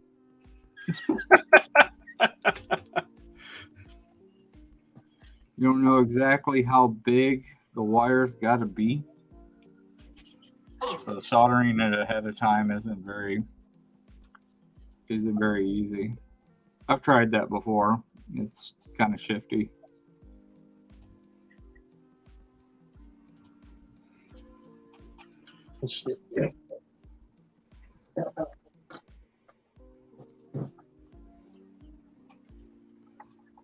You come up with tactics to make it to where you won't damage the cloth. Makes it real nice and sturdy. The only experience I have soldering is with copper. That's why I use copper wire. Tinned copper wire.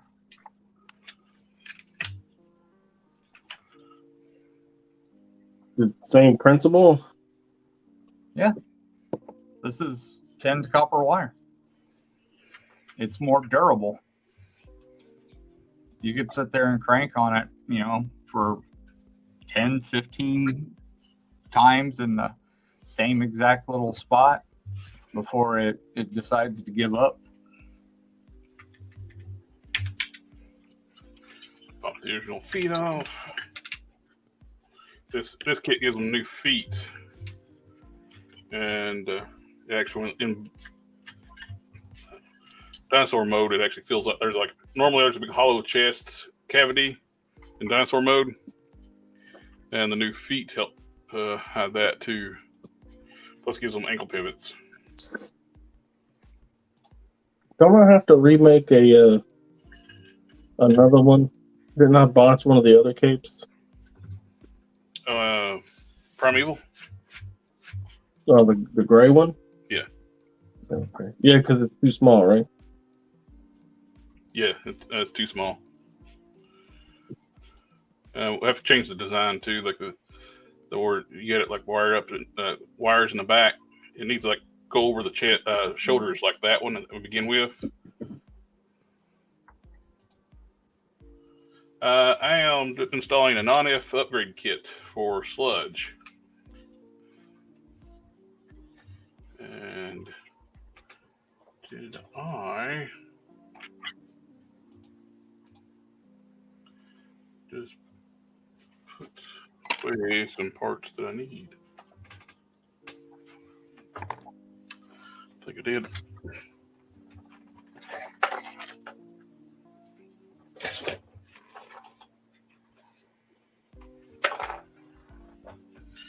This where's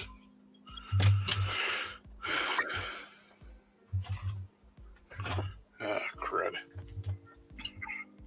I love making these Mando capes. It's really nice material. Too bad I can't get it anymore. Once this material's gone, I don't think I'm going to be able to make them anymore. They're easy to make, but it's like $22 in 15 minutes. But it's a lot of it. It's very expensive material. Oh yeah.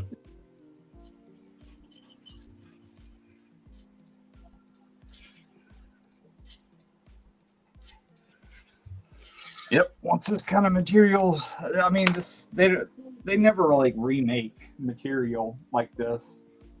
I mean, once it's gone, it's gone. It just makes me wish I would have bought like 10, 15 yards of it when I had the chance.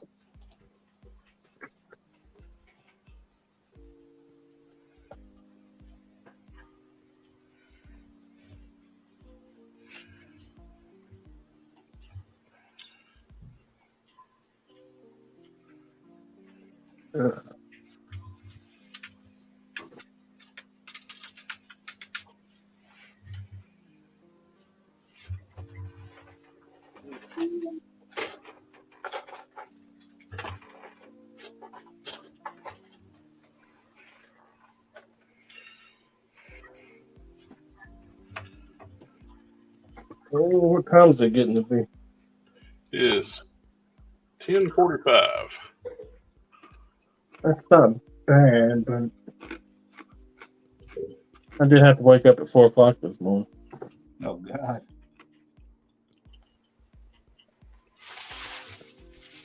And so 10:46. Oh yeah, that's right. Me and you're on the same time. Yeah, Same time, it's man. Same 10:46 my time. So like my daughters, they're like an hour off. Oh, your daughters are on Matt's time. Hey, Hoss, Tony.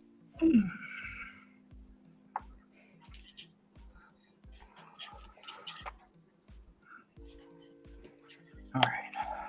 Back to this shenanigans.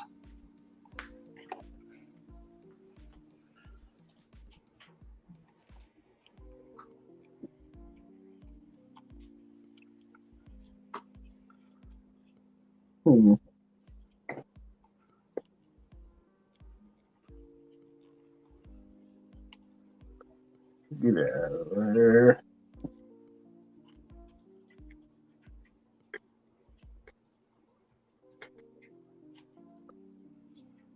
So we got anything that we're looking forward to that's out of the ordinary? Like everybody's looking forward to some Hasbro stuff and some NECA stuff, but is there something that's like third party that's caught your eye or something? I have the loose collector stuff, but it's going to require me to get a whole different head for the Red Sonja. Not looking forward to that, but still I'm looking forward to the stuff regardless. Yeah, I got those. Those are definitely. I got those on order. The only one I didn't get was the cat girl. So I don't have any connection to that one. Critter? Yeah. I'm going to get it regardless. She's got double jointed elbows, though. Yeah. No, I mean, she needs it. I mean, she's obviously got to be super agile, right? Wouldn't make any sense otherwise. Careful. What? Careful. Careful why? Careful what? You don't know. Super agile cat figure. Super agile? Yeah, I mean, she's a cat. What are you talking about? You don't know. Uh-huh. You don't know.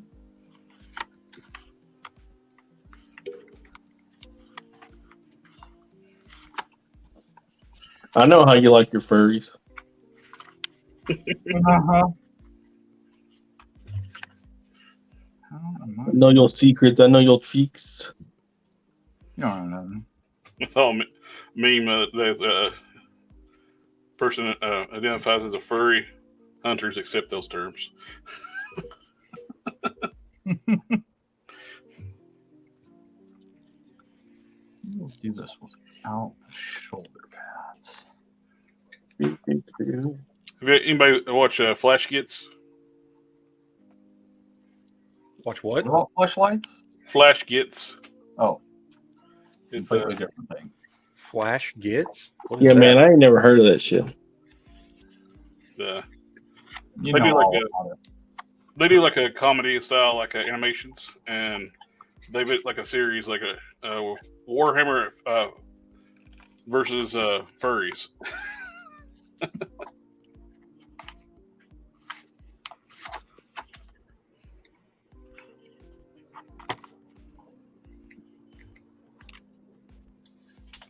You know.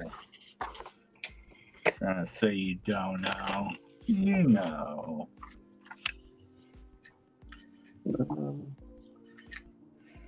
There's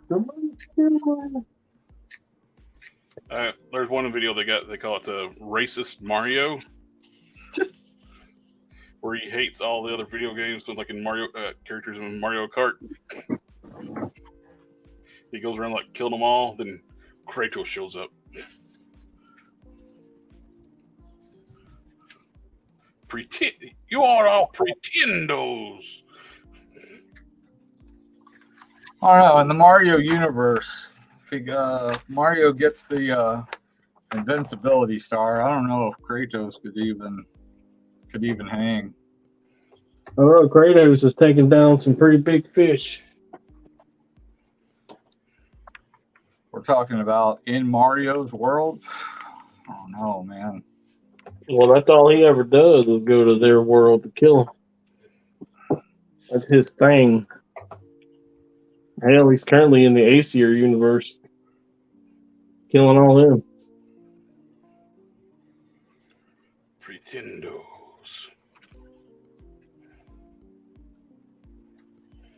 I like Kratos.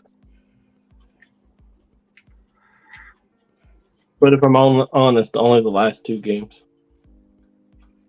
I don't really care for the quick time events of the first 3. Let's see. Never played any of it. Foray Master Wing and Foray Veteran William on pre-order BPS. Oh yeah, Master Wing for sure. I canceled William because I just ain't got room, but I made room for the Tiger. Which one are those? Got the Tiger Samurai looking dude, and William is like the werewolf hunter looking guy. Oh yeah, really cool. Yeah, I was not only surprised but relieved to see that Amazing Legends or Almighty Legends Yep, got funded. Yep, still did. Yep. And I did the orders on BBTS because it came out to be the same price pretty much. I ordered through him to help the Kickstarter make it. I mean, I only bought one. Yeah.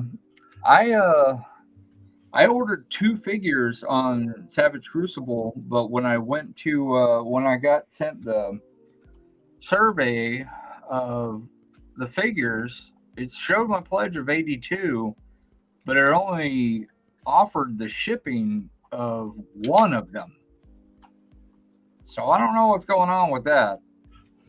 If I don't get the other figure, I'm gonna raise some absolute hell. Well, when I went and took the survey for Savage Crucible, all it said was, "What's your address?" I put my address in, and it was like, "Thanks." Matt, my memory is terrible. Did you already back the racer? Yeah. Cool. Yeah, the orange one. Just a good old boys. Mm-hmm.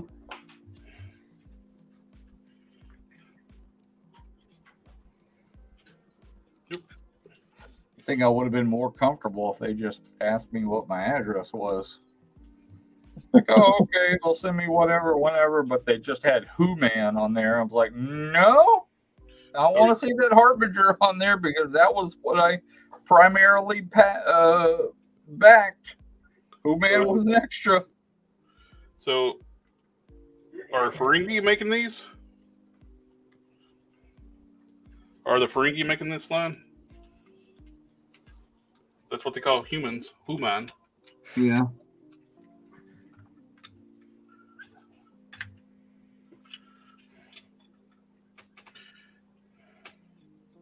I can't find my tape.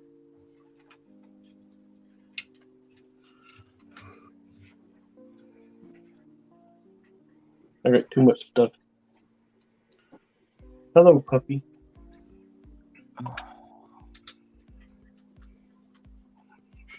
Yeah, one of the issues Sludge figures it's got weak knee ratchets.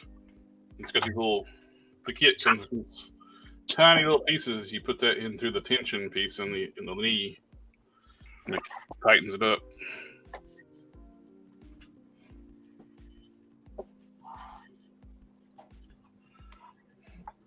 Good. I need to order I got 2 of these. I only ordered one of these kits. I was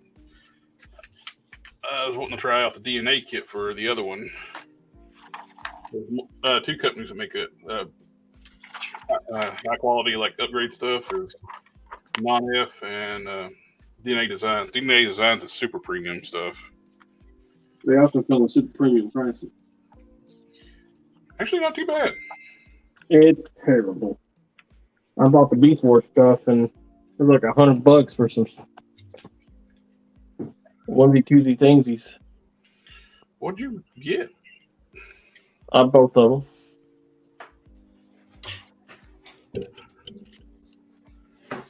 It's like little filler pieces, and I mean, I don't know what I was expecting, but Is it DNA? What you got? yeah. I mainly wanted the different hands for Dinobot. Oh, for the beast mode, yeah. Yeah. And of course, them little filler pieces for Optimus Prime are pretty great. Yeah, and plus you get the jetpack accessory.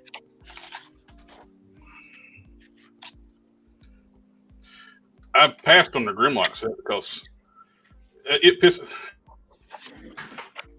Further Grimlock set basically came with a new new wheelie, and which jacked the price of the kit up like to over $50.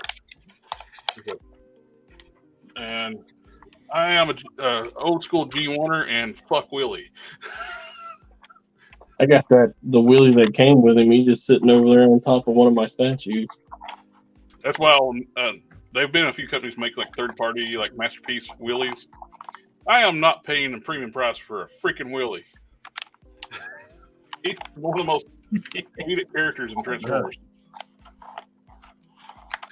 Free and fine, not behind. I didn't mind him so much in IDW. Yeah, SDA is like, yeah, Willie sucks.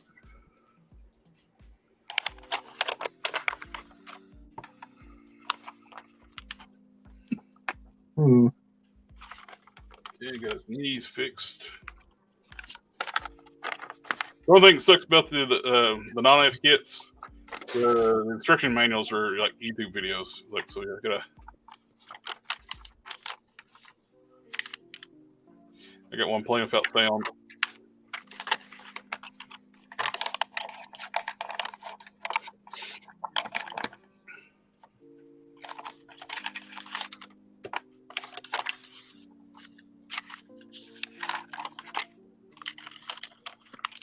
We got anything planned upcoming? Oh, well, it depends. What are you talking about? Like stuff to do, or? Yeah, you got like any ambitions for watching anything coming up, or you got any games you're looking to play, or? I got time for games. I work 14-hour days, and now I'm about to have to be a machine at doing more Batman. I got to come out of Batman Cape retirement for the 89. I am so disappointed in this. You have no idea. Oh, I have an idea. Batman Cape retirement. Currently I'm at 907. I'm at 1,971 Batman capes made. I wanted to not hit 2,000. Desperately wanted to not hit 2,000. It's just too many. I really didn't want to. But nope. It's going to happen now. Sucks. Thank you. Really sucks. Well, it won't be so bad. You ought to be really good at them now that you got so many under your belt, right? Really good at them. Yeah. I'm really good at them. I was really good at them at, a couple of hundred. So, I mean, I could have been good with stopping around then, instead of being known as the Batman cape guy and being constantly asked about, hey, are you ever going to bring back the Mafex JL capes? Yeah, maybe. I don't know. I don't know what to say to that. Like, yeah, I don't know. Maybe. Like, Give them the old Hasbro answer. that figure is like what, like 4 years old, 5 years old? Like, people still want capes for that thing? Well, I don't know. When I bought that Doom thing from Jeff, it took almost 3 years to get it. So The what? Which one? the Dr. Doom hood. Oh, yeah, and it's not even that great. It's all right. I don't mind it. Yeah, I replaced somebody's. He didn't like it very much. I was surprised. I mean, he sent it to me and everything to replace it. It was okay. It was a little loose. All right. I mean, there ain't nothing terrible about it. I didn't like the material that he used, honestly. I mean, not. Yeah, it seems kind of thin and subpar, but I liked the tunic a lot. I really liked the way he did the tunic. I do mine differently. I do mine closer to, like the actual comic. And that was actually one of the guys' complaints, is like, this isn't comic accurate. This bugs me. I was like, okay, I mean, no big deal. I do mine a little bit more comic accurate. And, he's like, yeah, I know, I've seen pictures. I'm like, okay. He's like, that's why I want yours, and yours has texture and stuff like this. Like, sure, okay. But I've retired that too. I pretty much have to make it on the damn figure itself, so it's kind of hard to make those. I don't really want to actually have somebody's figure in hand, because it's just being responsible for somebody else's figure. I mean, I've had figures lost in the mail, and I feel obligated to replace them, and I do.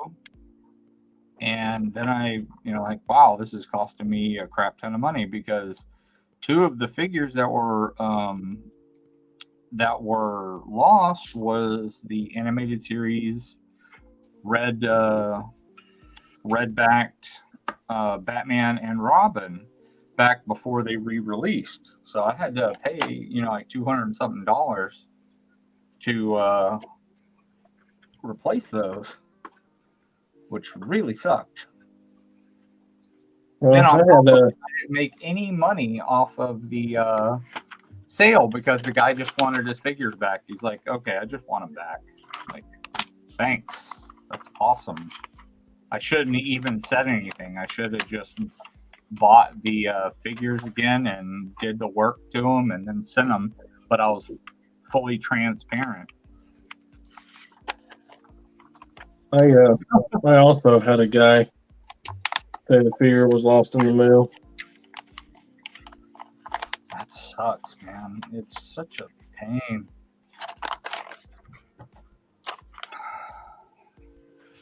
I learned my lesson a long time ago, and I almost got burned by. I know the guy was trying to scam me when I was selling my G1 collection off, Transformers. Dude offered me way more than market value for a figure. And it's like, didn't seem right. He was hyping it up, and okay. And so when I mailed his figure to him, he paid me that money. Then I insured it for the full value plus shipping price, and made sure it had signature confirmation. He signed for it, then tried to say he didn't get it. It's like, dude, you signed for it. Here's the insurance information. It's like, I got confirmation that you signed for it. Then it was like, my neighbor signed for it. That's not how that works. Well, yeah, right. That's not how that works. just, Up to date, Satan. one of those things is like when you get a gut feeling about something, others like, yeah, I will raise your trying to scam me and make sure you can't.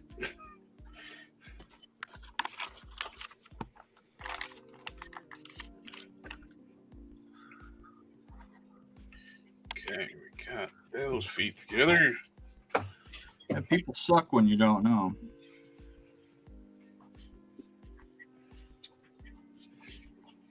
DTA. Don't trust anybody.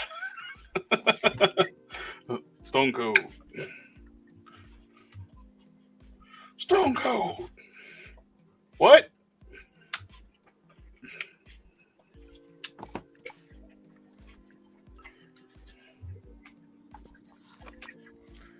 All right, it's time for me to cut out, guys. All right. I'm gonna go hit the rack. Yeah, I feel like it's about time for me to cut out as well. I'm pretty beat. Well, you're just in time for me to finish up sludge. I got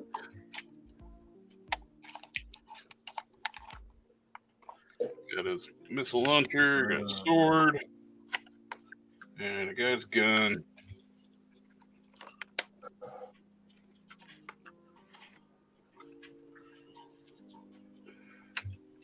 Come on. Go in your home.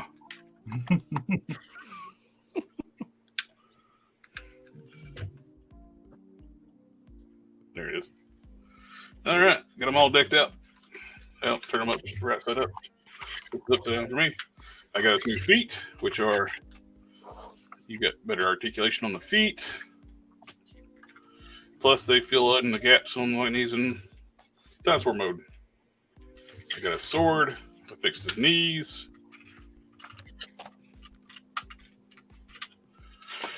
He's all good now. Me, Sludge, always obey strongest leader.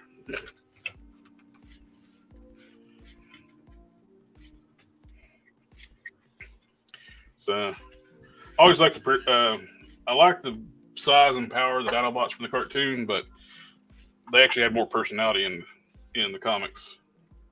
But they were nowhere near as powerful as they were in like the G1 comics. They were in the cartoon. Oh yeah. In the cartoon, they were unstoppable in Dino mode. Yeah, they didn't have to be a combiner. Yeah, they could take on combiners in their now what we call it beast mode. They were beast mode.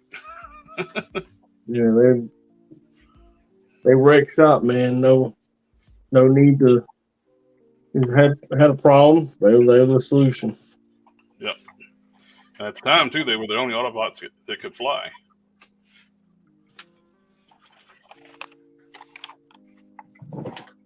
One of these days, I might get back into Transformers. I haven't yet, though. The Studio Series stuff and the Legacy, fantastic stuff. If the mainline figures were that good, back when I started collecting Masterpiece, I never would have gotten a Masterpiece. Look, this is. Let's see. I got the zoom all the way out. Here. Trying to get it out.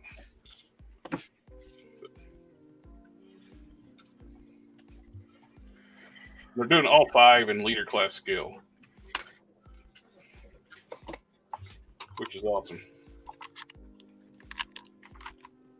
Alrighty, Matt, I'll let you go. Right. I will see y'all next weekend. Yep. And probably next Sunday, I'll be working on your Spider-Man. Oh, nice. Yeah, I'll get him dropped off in the morning. So. Cool. And you must go back and buy these.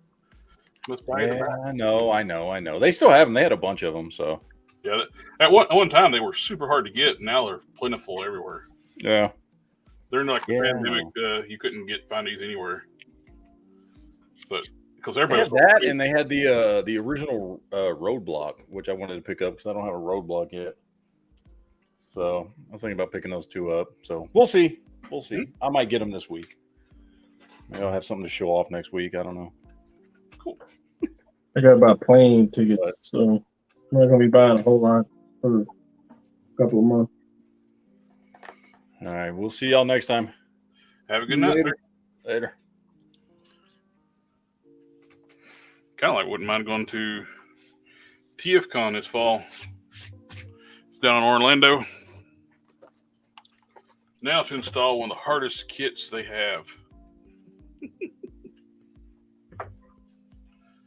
Isn't Agabus running TFCon? Agabus and Chosen Prime, they usually the ones that run the TFCon. Agabus has got some good people. Both Agabus and Chosen Prime got good people working for them.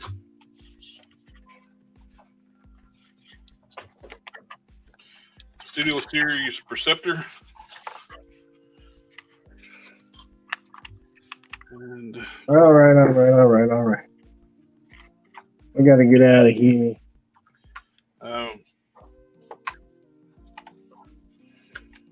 But thank you for letting me stop in and chit chat and do a little work, keeping me honest with my customizing, and I'll be back around either Thursday or next Sunday. yes, sir. Hope you have a good night. Later, buddy. Come Thursday, I'll be back doing my regular customizing. So what was up with your work area? You changing it up?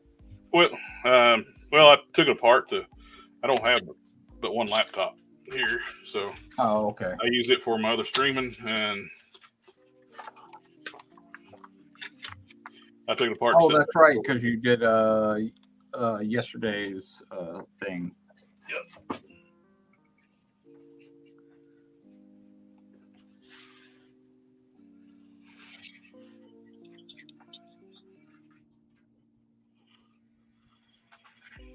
Oh.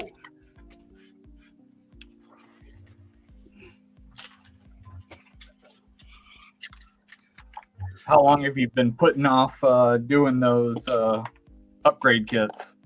Oh, months.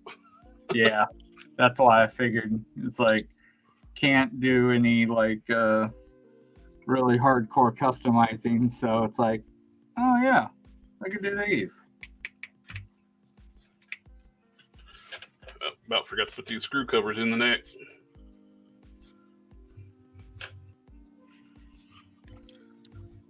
That's one of the things that always bugs me is the open screws. So that's kind of cool. Before I put that in there, I'm gonna good, nice little snug on that screw. Once that screw cover goes on, it's like, yeah, it ain't come back out.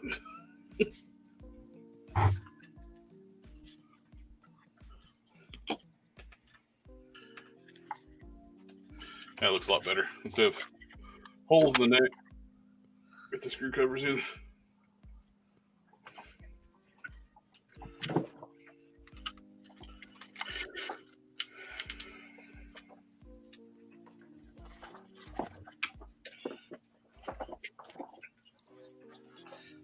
Perceptor. I've waited forever for this one. It took a while to get him. A little bit of paint on the side of his scope. One thing I always liked about the G1 Perceptor, it kind of worked. The little lens did magnify stuff.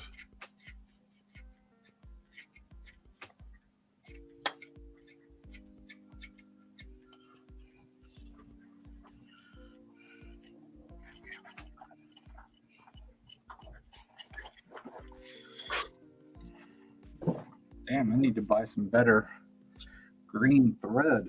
Holy crap.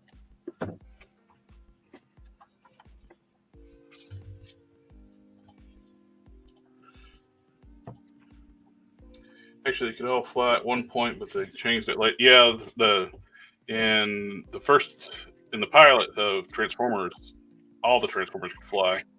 Hell yeah. There we go. then they kind of retcon in the series where the Decepticons only could fly.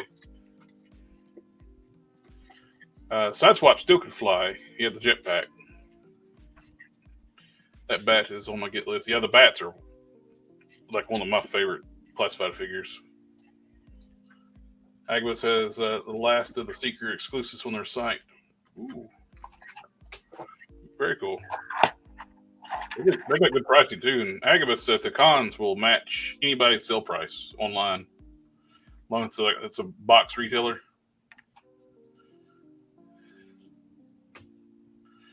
At the time of BTS was like doing a clearance sale that TFCon weekend, and they matched BTS's sale price at the con.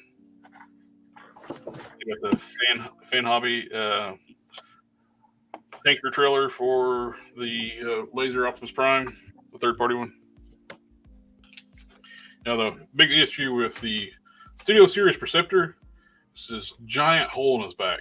Oh man. And that's basically all this kit is. It's a filler for that. Oh.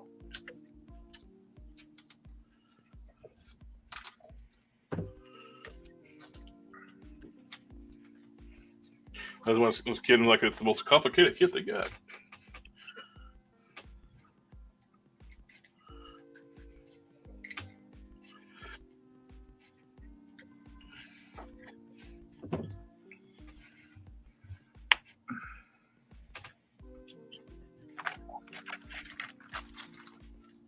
Boom. So much better. There you go. No more hole in his back. Huh. That works out. It seems like that would be such a simple thing for them to add. Hasbro had stuff. When does the Early Bird 175 racer end? They said they're going to run that for 30 days. Then then after 30 days, it'll be $250. See if I've sold any more Mythic Legions ballot capes. I have. All right. Now, what work on next? Well, let's do Red Alert. I got which is one of the things I hate Hasbro does when they do main characters, store exclusives. They do that with Transformers a lot.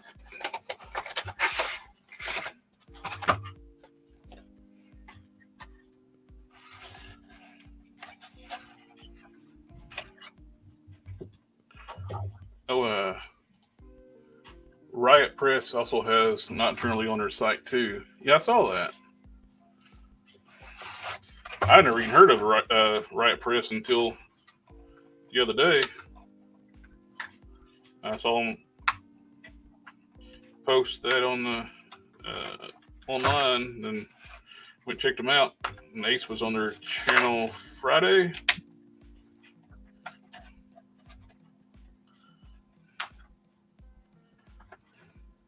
And Del Keown was on there too.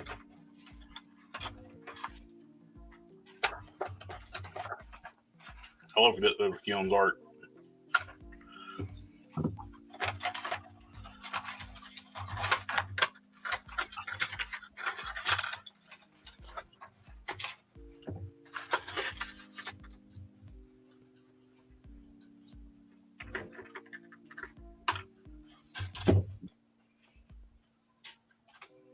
Hey collector, any tips on using styrene to make good Marvel Legends pauldrons? Depends what kind of shapes you want to do. Is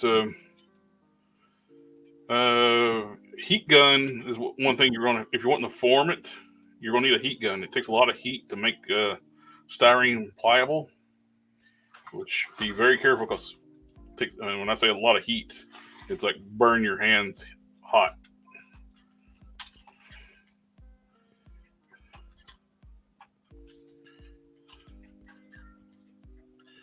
So, and if you find something like, if you can like take some, you want something that's like basically like contoured to the shape you want, and heat it up and just like press it against around the surface. That's the way I did like the armor for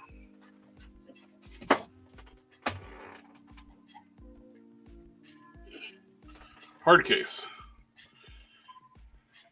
I took a round tube, was heating it up, and I was heat it up enough where it gets pliable, then press it down and just kept slowly working and shaping it till I got to get the curve. All this piece right here is styrene. You'd also too, if you use a plastic weld, another method is basically work it almost like fabric. Make you a pattern out of cardboard or Post-it cards. Get it to the shape you want, and basically, and then you can actually tape it together, make a pattern on the pauldron. Then use a plastic weld, cut to your styrene in the same pieces of the cardboard, and weld it together with the plastic weld. It'll melt the styrene, make it pliable.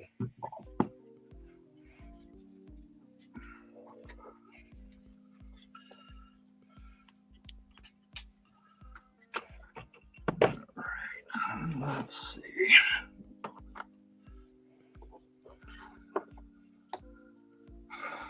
There's a lot of other companies make kits for the Transformers too. That's the gap fillers. They'll make filler pieces for inside the legs and different things, which I only got a few of those.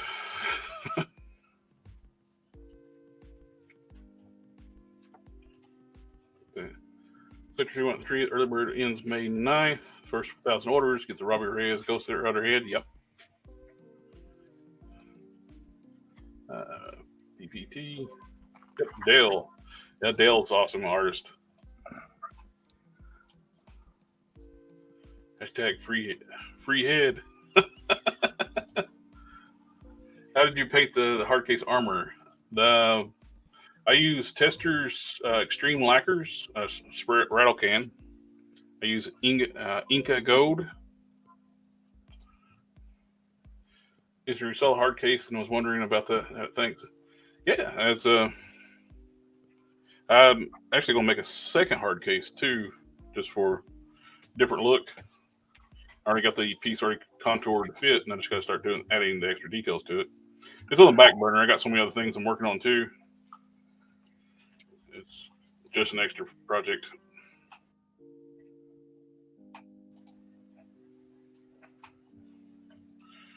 And we got that. Oh yeah, I picked up this guy. Oh, you got the Apocalypse. Select. He's good. He's really good. The paint is really good. Although I had a couple of blemishes on the face, but they came right off without me trying to do anything. I didn't have to pull out any kind of stops or anything to get it off of there. Just, basically took my nail to it a little bit and it came right off. I will say that the tubes are kind of a pain in the butt but I've stretched them out quite a bit, all the way up here to this, because they pop out pretty easy when you're moving the arms around, but they still you could still stretch them out. You see that I stretched this one all the way up, and it's not putting any kind of real damage back here on these. They're not bendy? They're not bendy. No, they definitely are static. And it's got wash on the silver, and the metallics are really good. It's got a lot of accessories, different hands. The claw one, it's got the mace. It's overall 8.5 out of 10, probably, I'd say. Cool. It's pretty, it's got a lot of movement in the head. It's, it's overall, you can't really. Yeah, I I don't really know how much more you could get out of an Apocalypse. I've been thinking about getting one myself. I like it more than the Legends, and so now I'm gonna sell my Legends. I know somebody will pick it up. I seen it looks good for a head swap though. I seen the Legends head looks good on it. I like this one. I think this one looks great. Yeah, I prefer this. Like the paint on this is way better. The teeth are great. Like overall, it's pretty nice. I'm rocking. Highly recommended. And for $30, yeah, really can't beat all that paint, all that sculpt. And all $30. How are they making money? I don't understand. You get a lot of accessories with it too, don't you? Yeah, you get a ton. Like, got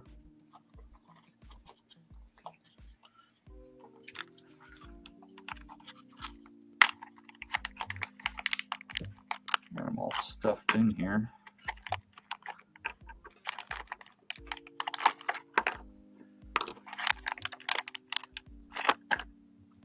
Of course, you get the mace, and for whatever reason, they gave it swivel or hinge. I mean, Right. I guess I don't know why you need that because it plugs straight in there. I'm not sure why you need it to go up and down, but you get that. You get fist. You get your relaxed hands or / holding hands, and you get the claw. That's where the hose plugs in right there. And my wife says this is a robot face. Those are the eyes, and that's the mouth. Kind of does. So now that's unseeable for me. But the claw is kick ass. I like the drill, of course. It's my favorite. It's fantastic, and all the stuff that you get. I mean, you don't have to buy it. An Archangel just to freaking have one extra accessory. Yeah. Why did they even do that? It's so weird. It'll make you buy another figure. Yeah, I guess, but it's really odd. Really odd. I guess because he's, his horseman of death, I suppose. I guess that can make sense. Sure, why not? Let's go with that. Yeah, it's crazy that he's $30 and Hasbro charges $55 for the blob. Yep. Has about as much articulation. Yeah, I mean, you're not going to get a super huge amount of articulation out of, Apocalypse. But what you do get is a whole bunch of accessories, a whole bunch of paint, and just a better figure than so much of other stuff. And especially on these big figures, it's just worth it. I even bought the Vision and put that in with my Legend stuff. I mean, he can grow and shrink, so screw it. There we go. Much better. Got his proper gun, and he's got his proper rocket launcher for his shoulder.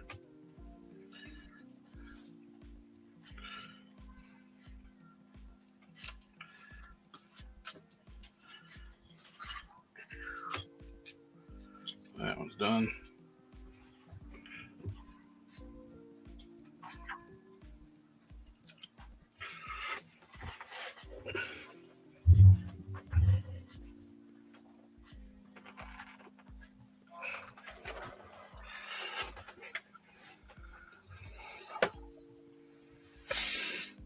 Oh, I didn't get. That's one of the things I need to get. I need to get another set of shoulder rockets and weapons for this one. I knew I was forgetting to order something last time I made an order.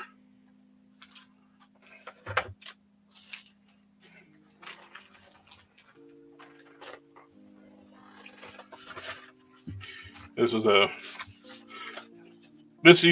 original origin for Blue Streak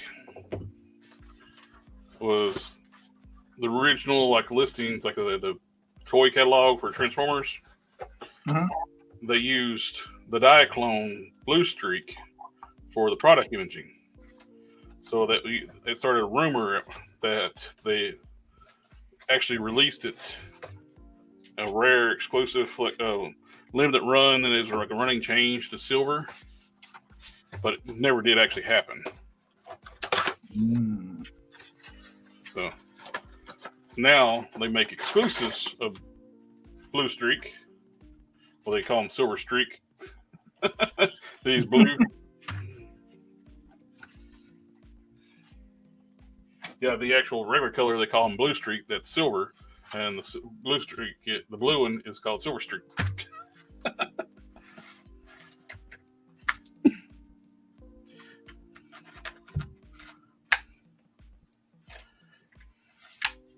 Which is the reason why they named them Blue Streak in the first place, because they named them using the Diaclone figures. Then when they actually released it, they made them silver.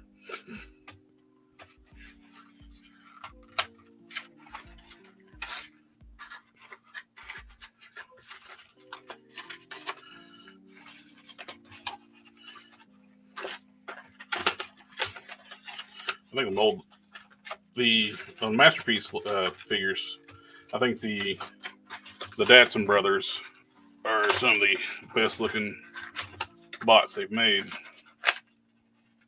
They still hold up, and then they're older ones.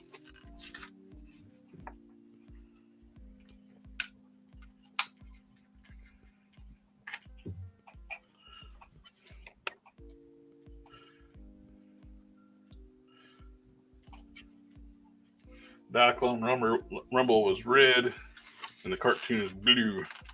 Well, the toys were released too as Rumble being red. That's a debated subject throughout the Transformers community. Is Rumble red and Frenzy blue, or is Rumble blue and Frenzy red? Really? Because the toys, they were reversed from the actual cartoon.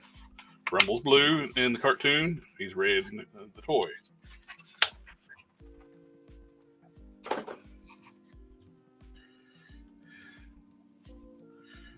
I got to get the new replacement weapons for this one. I go cartoon, so Rumble's blue for me. But both answers are correct, technically.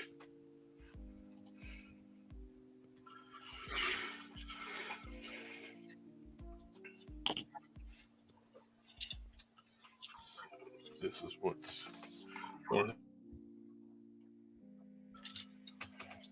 So the wheels got these little ugly clips. They just clip on.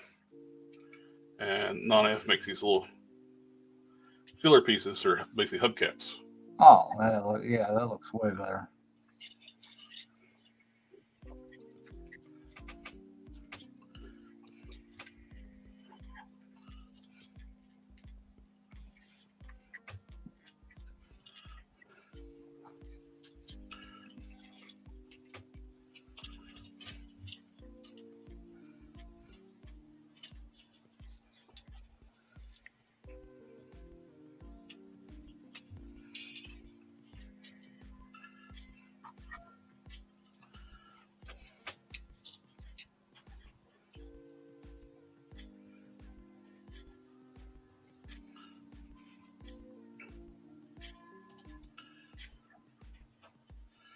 Rumble is red in blue in the Marvel Comics.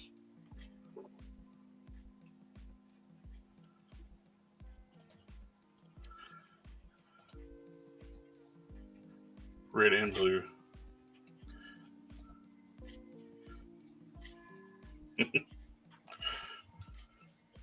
Yeah, definitely gotta get the non-F rocket shoulder rockets and gun because these are lame.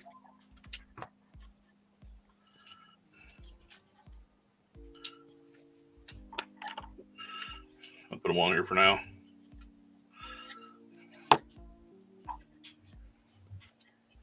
Don't have it. Make sure I didn't buy them. Nope, don't have them here.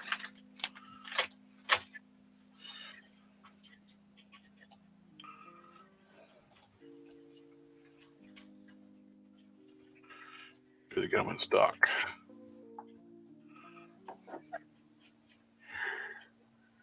Who knows?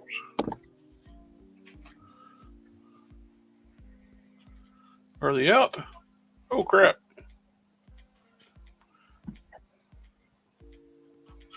Well, poop. They're all stock. Yeah, you don't have any on available. Damn.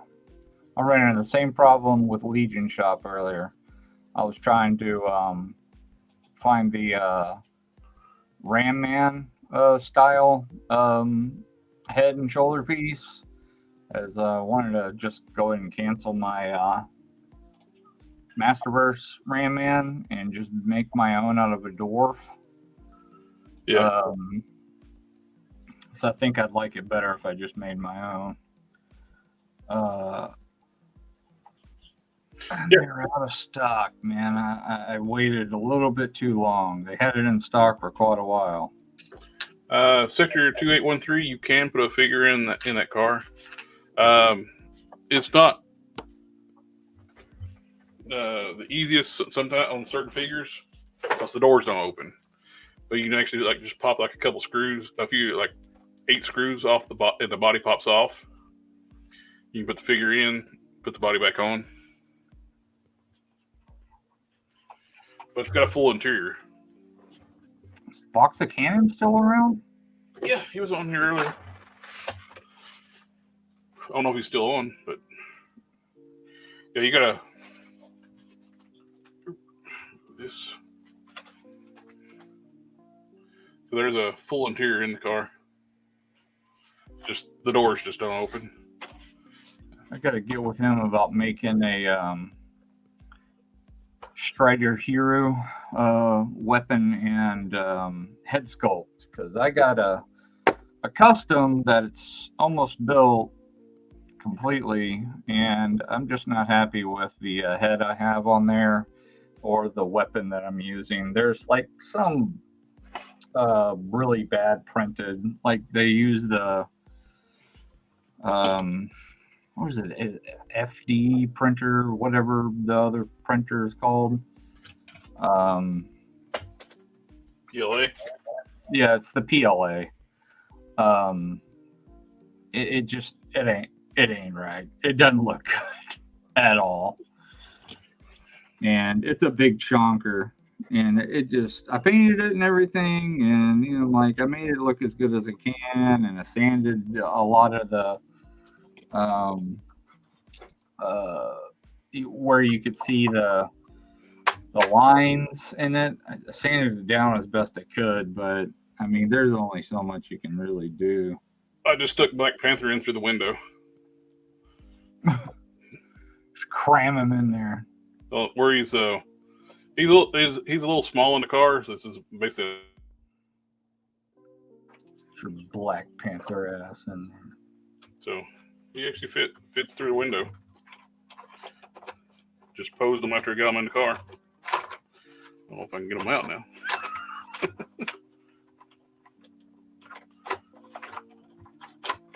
Get him out.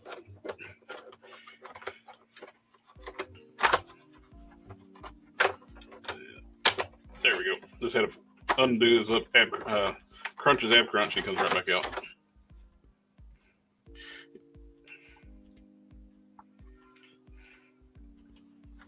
Yeah, this thing's. I love this Batmobile. Plus, if you get bored, you can drive around in your room. It's RC.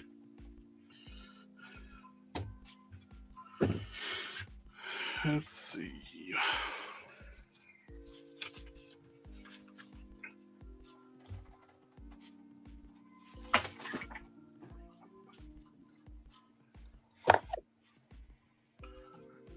Yep.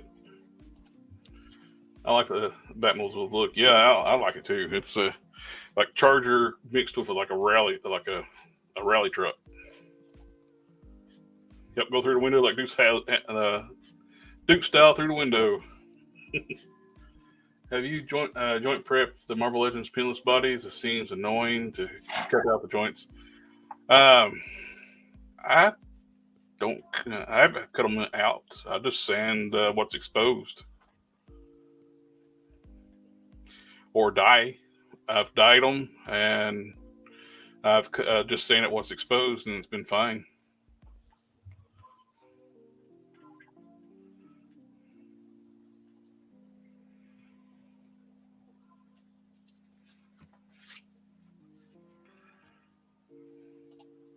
You just have to be a little more careful when you're sanding, but it is possible to prep them without cutting them out.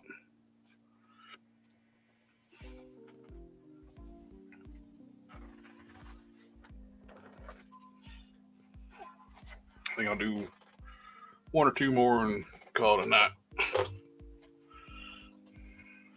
Right on. Go on. Yeah, we're 242, so time I put 2 more kits on, I think we'll be at the time.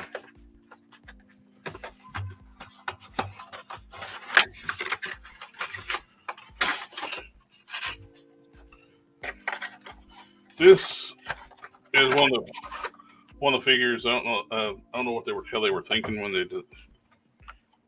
designed the head for this one. It's like they throw back the G1 a little bit too much. The part of the hood of the car is on the back of the head.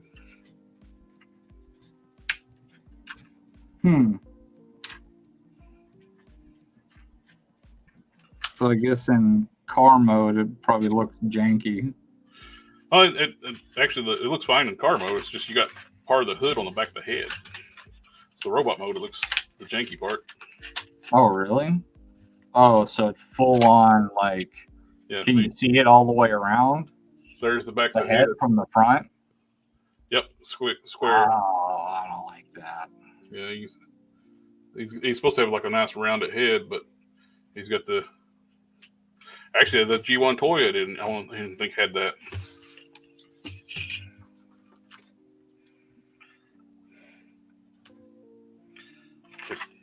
Fail.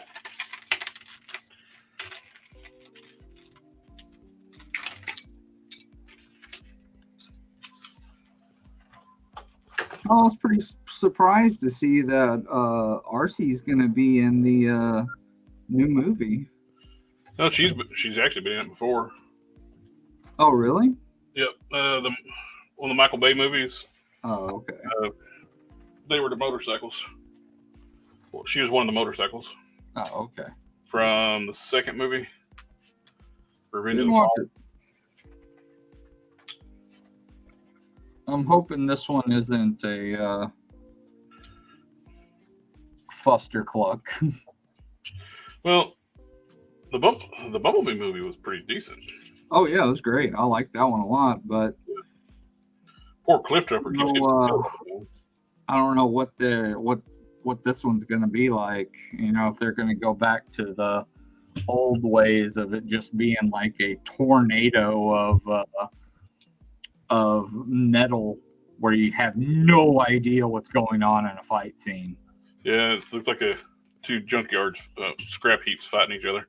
Yeah, I have a feeling that's what we're about to get into, going by what the trailers are showing. So it's like, okay, now people are going to go back to hating it. Congratulations, guys. You're about to make a piece of shit. It's weird, in fact, I love Beast Wars, but putting them on live action is weird.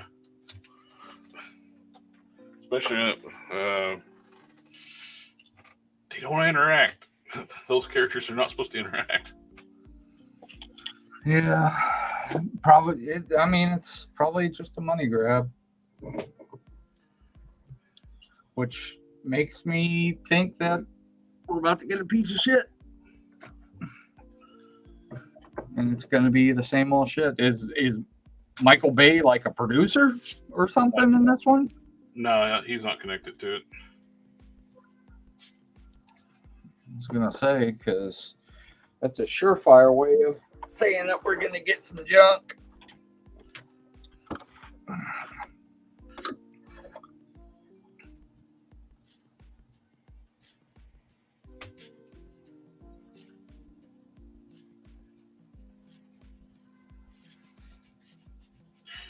Yeah, he didn't have anything to do with the Bumblebee movie either, so that's why it's good.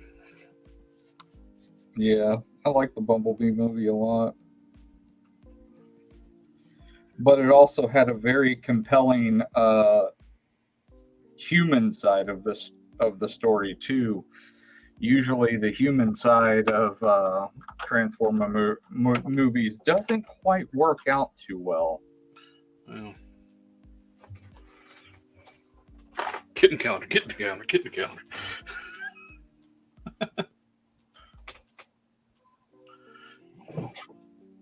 Michael Bay always does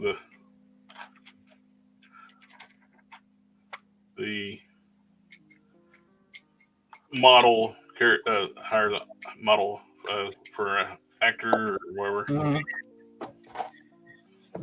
Just some absolute terrible acting from having somebody that has acted in like commercials. Yep. One of the things too is like I thought it was hilarious being a car guy. The very first movie when we were like Bumblebee was running badly and Megan Fox's character like opens the hood up like, "Oh, your distributor caps was loose." Yeah. And when they show the engine, it's like high tech, like lightning bolts coming off the engine. Yes. Ignitionless, and it was a distributorless engine. I was like, "Sawyer, you showed a picture, showed the engine, and there is no distributor." Modern vehicles don't have distributors, and that's what kind of engine they had in that thing. Plus, they made it like look super high tech. I mean, at least they could have said, a coil pack had popped out. Something. Not to mention, well, 1, 2, engine wouldn't have anything that affect how a transformer runs. That's part of their disguise. Or they could have like pretended. I mean, like it looks like maybe a coil pack had popped out. I'm not sure. It could have been something else. But then again, that had nothing to do with that scene. Well, Michael Bay has a sense of humor and attitude of a 13-year-old. So, well, that was the whole point of the scene, I imagine. Yeah, her like stretching, showing her midriff, like looking all sexy. As long as they don't show her thumbs. Well, Megan Fox got some nasty thumbs. You've never seen Megan Fox's? Megan Fox's thumbs are up there with Brie feet. Brie Larson's feet.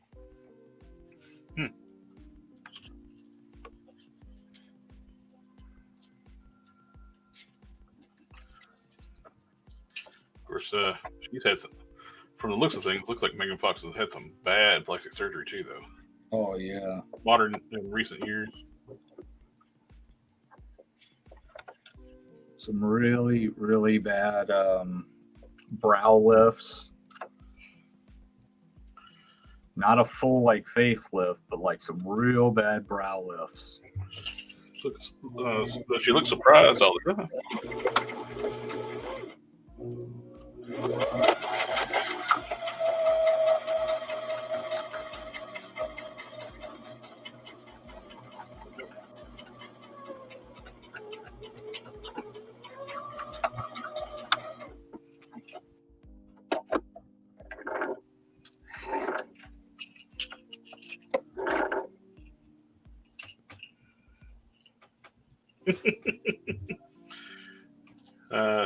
Adrian, super tiny thumbs. It's weird. Hang so low, you should have never told me that. Yeah, go Google that. See what that looks like. I've learned my lesson about Googling. No, now you got to check them out.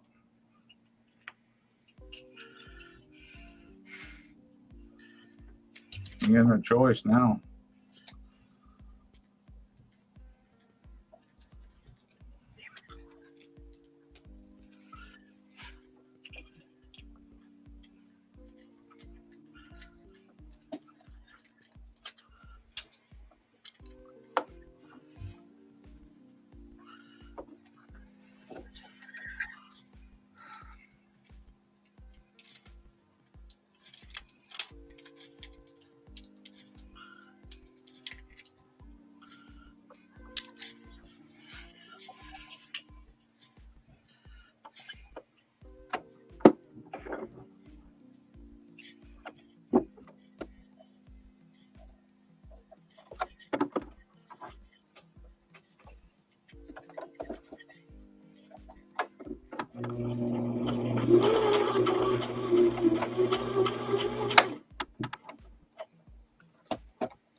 They're pretty bad, man. Bree can hide her feet.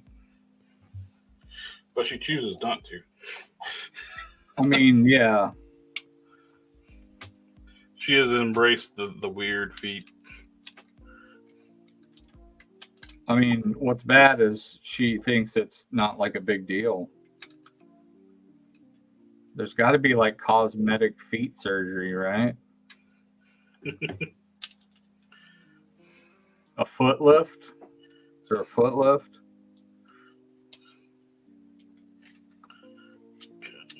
Release. There are hubcap covers for the Get some mittens. Get her some mittens. Stat. Hang so low, she's a witch, but nothing compared to Luciferian feet. Mittens the answer. Unless it's thumbless mittens. Yeah, man. Whew. Don't want nothing to do with those.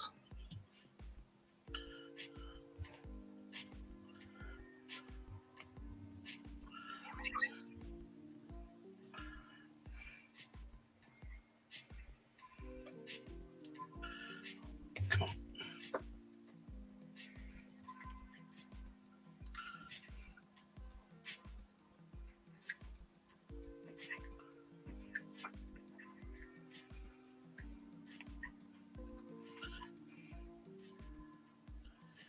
The only thing about the non-F kits, you always got to clean up the where they're on sprues. You just got to clean up the sprue marks. Oh, and in the private chat too, I put you a link to his website. Oh, okay, cool.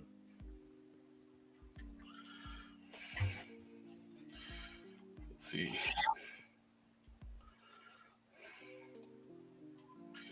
Okay, he's got clear, light smoke, medium smoke, dark smoke, and red. So you don't have the blue. Somewhere else, I saw blue somewhere else then.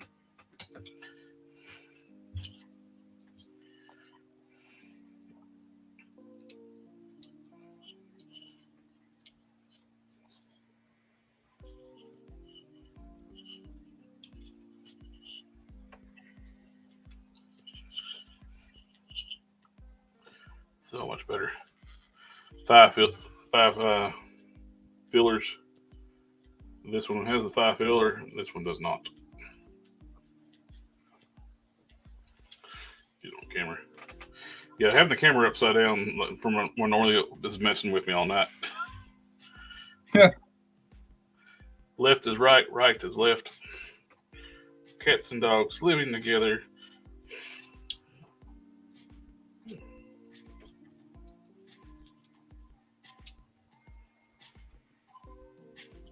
Which they do in my house.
Come on.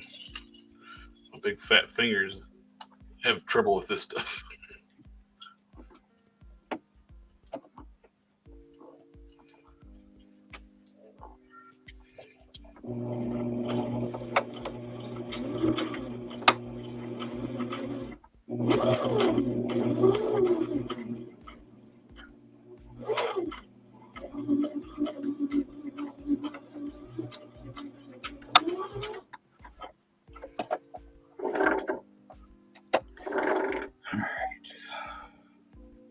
Get it this time. Yes. You don't want to double over a stitch, man. Fold fabric. Kiss my ass. My life hard. Quit making my life hard. So I stripped off the hair off a Ragnarok Thor, and now I have to decide if I want to use the head for a Reaver or Metallo.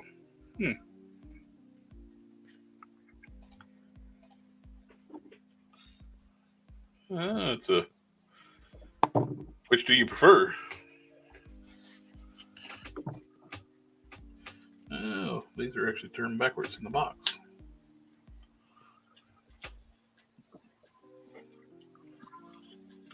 That looks much better.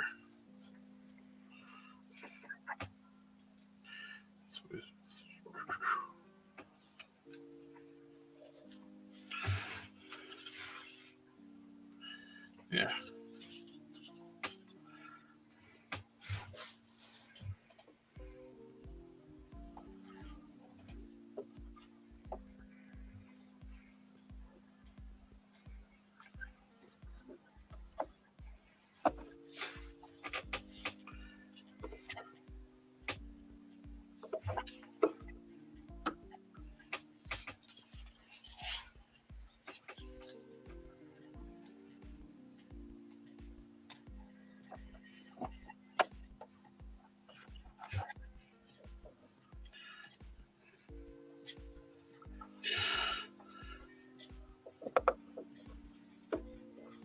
Hang so low that she had surgery on her feet. The toes still look crazy big. Actually, her feet are huge. They're broken and crooked.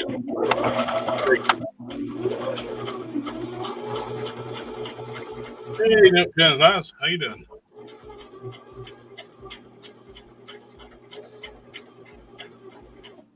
Okay.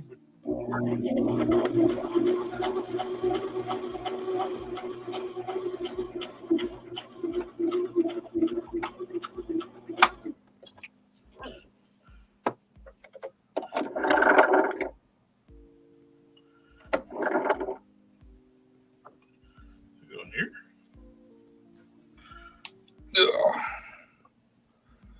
Oof, thought I clipped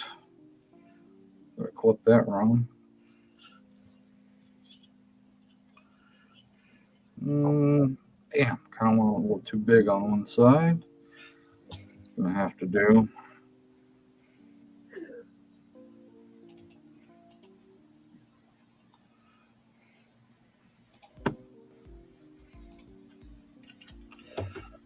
Get myself sick. Trying to stare at the computer screen with my reading glasses on.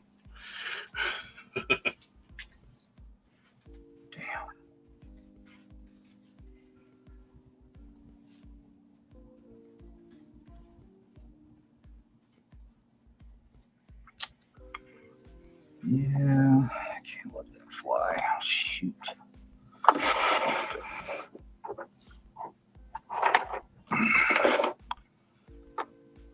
Not gonna work with me.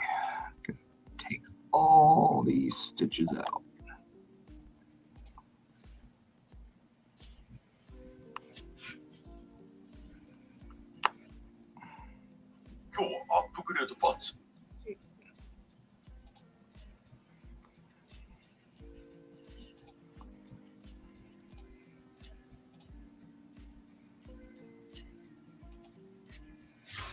All right, let's get drag strip out.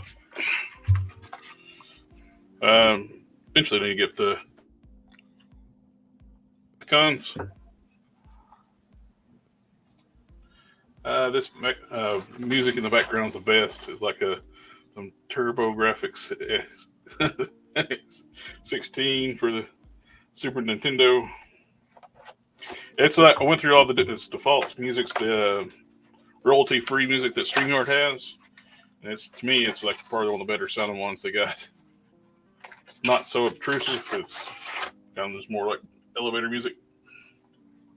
Music.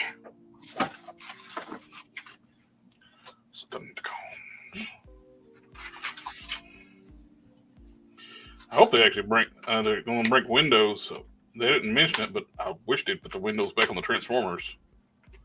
They just got a hole in the box. Yeah, that's kind of strange, right? Some people in there like thumbing around with the figure that you're gonna buy. Yeah, it's like you're buying a used toy. What it feels like.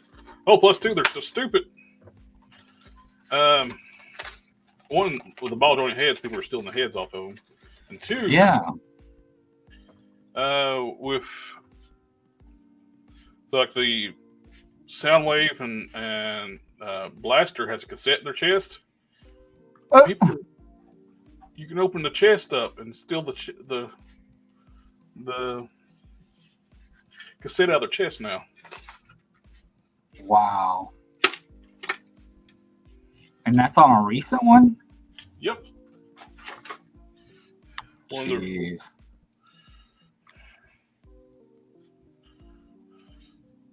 That sucks.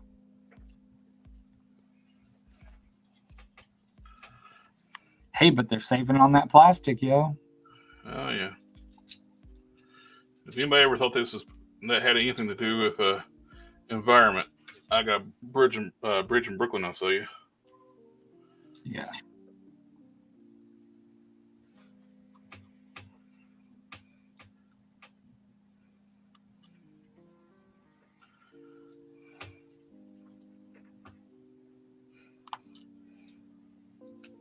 Hell, next thing you know, they're going to bring QC back. Yeah, right. Oh. I can't believe they ever thought taking the windows out of the boxes was ever a good idea. I can't believe that they thought firing all their QC people was a good idea. That too. Well, if nobody can see inside the boxes, let's just get rid of it. Yeah, no one can see inside the boxes. Might as well fire all our QC guys. Yeah, save all this money. Kick ass.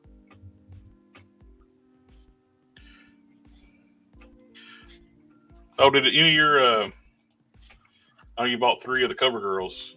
Did any of yours have the ab section upside down? No. I think some people are getting that. Really? They're installing the ab section upside down.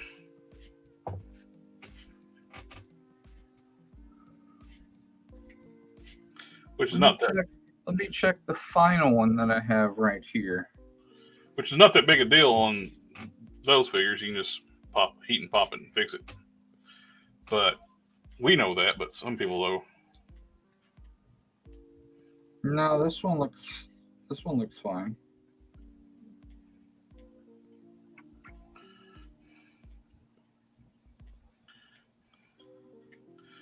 Not everybody knows that you can.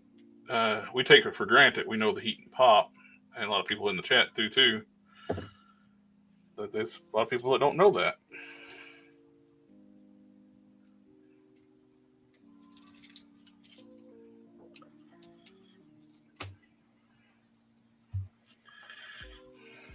Yeah, I was thinking about working on Joe's today instead of this, but I've been putting this off for so long.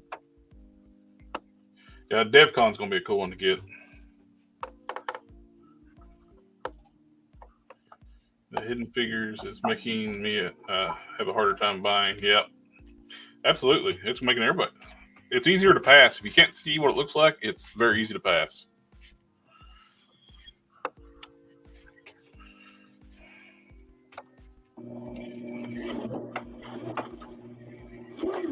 This is optional.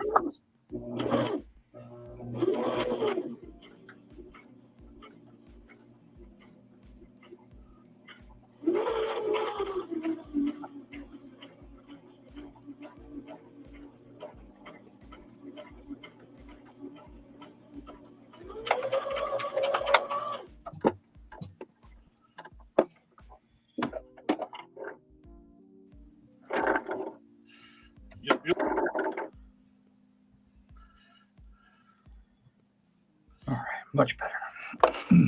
At least I'm glad DevCon's not a store exclusive either. Character a lot of people have been wanting for a long time. A lot of times we end up making it a freaking exclusive somewhere. Are Transformers played with exclusive bullshit too? Oh, worse than Marvel Legends ever was. Oh, really? Yeah. They like not just like side characters, but main like cast characters be a store exclusive. Wow. One of the new figures they announced recently is Dirge. It's actually a reissue because nobody got it because they had a Dirge and Ramjet as a Amazon exclusive 2-pack, and hardly anybody was able to get it because it was hard to get. And they just did a reissue. They're doing a reissue of Dirge, but not Ramjet. Thrust to get all 3 Seekers. This is what's Conehead Seekers to get all 3. Dirge and Ramjet was a 2-pack exclusive on Amazon. Thrust was a Target exclusive. That's bullshit. And the Battle Chargers were Decepticons, like the Run Amok and Run About, Run Amok. One was a general release, and the other one was a Target exclusive. So to get both, then they're basically a team to get this full set. You gotta scramble to try to find the I forget which the black one. I always get their names mixed up. But you got to scramble to get those, so it came at the same time as Thrust. God. Luckily, I'm really nice when I ask the Target employees if I got the DCPI numbers. I don't sit there like scream out to ban them like some of these crazy people do. I'm just asking. I don't lie to them. I don't tell them I'm buying this for my son, like some of these assholes do. So do the DCPI, because they started doing the DCPI numbers differently on a lot of the figures. They just started assigning them to entire waves instead of individual figures because they were tired of having to, say, oh, this particular figure is blah, blah, blah, it's not in stock, or they have it over here at this place, they have it over there at this location, and then you get there and it's not there, and someone raises hell. So they just completely changed it to where it was just the entire wave, so you couldn't really identify which figure it is. The Transformer ones, they're you can just, if you got the DCPI, it's fine. And the G.I. Joe's been in that as well. Really? Yeah, G.I. Joes are they're not in cases they're not like, it'll be like 2 Rakondos and 2 of this and 2 of that. They're all in one case. So on their DCPI, it's going to be separately. But on Legends, they're, the whole Build-A-Figure wave is going to be in there. So they just have it assigned to the whole case. I'm wondering if they're going to start doing that with Legends as well, where they just send entire shipments of, a Loki, a Scarlet Witch, or this or that or this. Especially since they're probably getting rid of Build-A-Figures within the next few months. Well, Omega Weapon 13 is actually anybody hype for the new Black Series reveals. I'm not big into collecting Black Series. I bowed out of Black Series last year, just because I ran out of room, and I just decided to go ahead and go TVC instead, because the Black Series team moved from when they decided to bring back TVC as full time. The entire Black Series team moved to TVC, and that's why you've seen such really, really good TVC figures come out, and Black Series kind of fall behind. TVC because it's got the old Black Series team on it. That's why their TVC's Chrysanthemum is so much better than the Black Series one. Well, they revealed a new Chrysanthemum, though. It looks just like the show. Yeah, but the TVC one is technically better detailed, and it has extra hands, and it can hold the weapon better.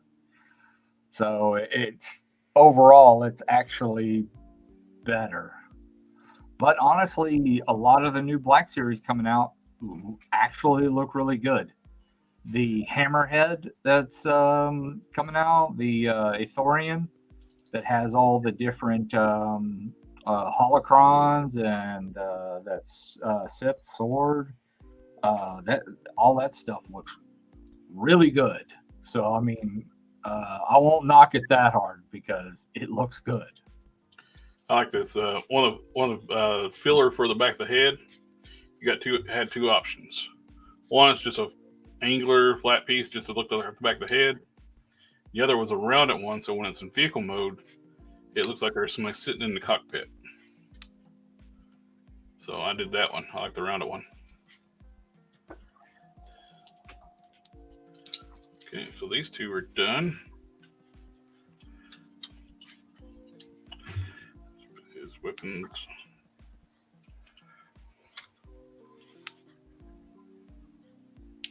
So I don't get the Energon axe thing. That's weird. I'll stick with his G1 weapons.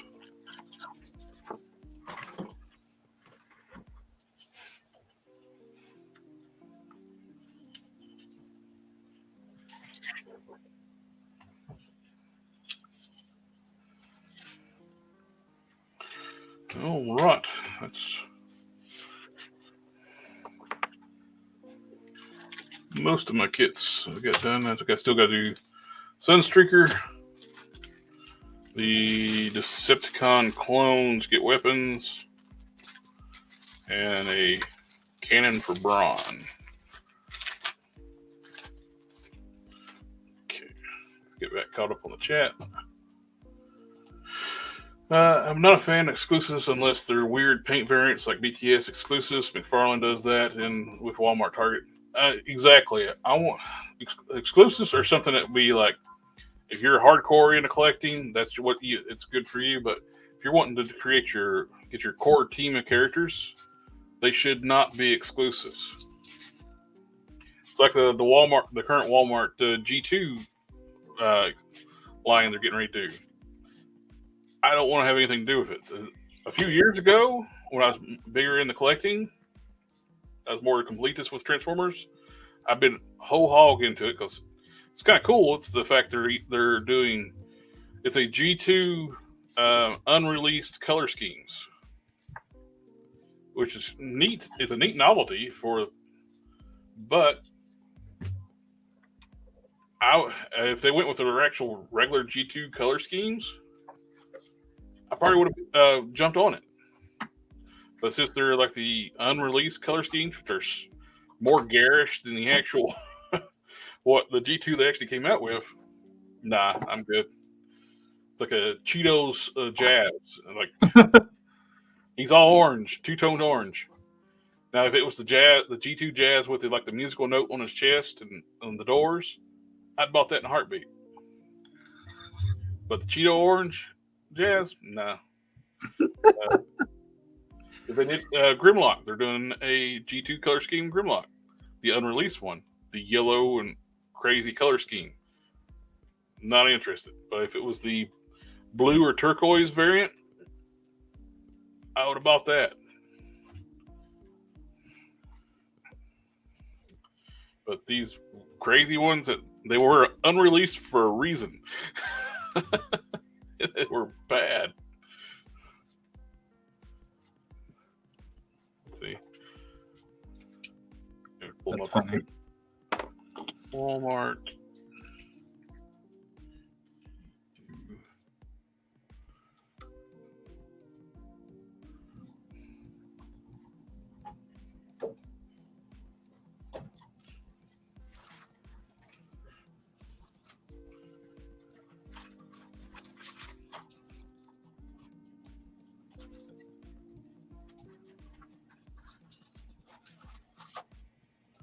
Here's the G2 variants I was talking about. Wow, that's awful. That is definitely the Cheetos version. Holy hell. Flaming hot Cheetos. Dang. Yeah, it was an easy pass for me.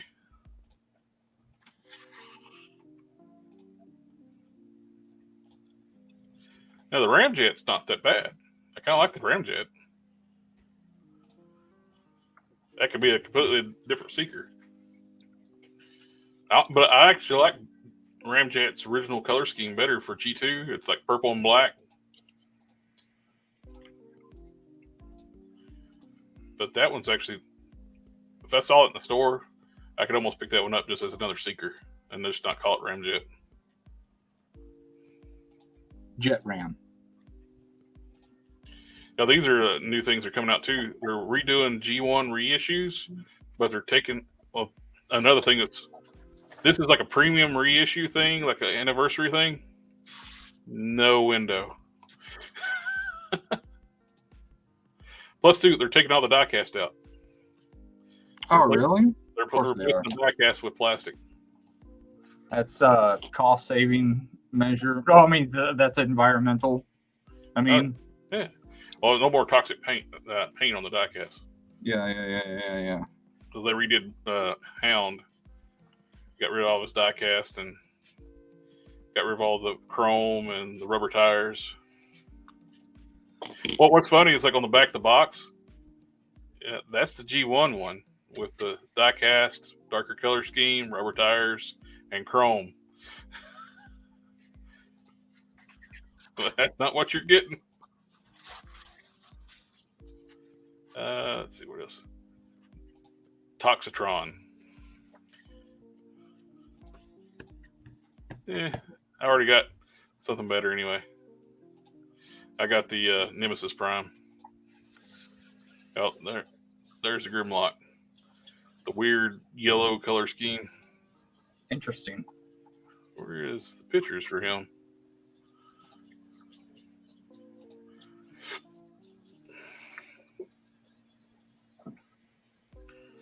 There's the box. Where is pictures of the figure?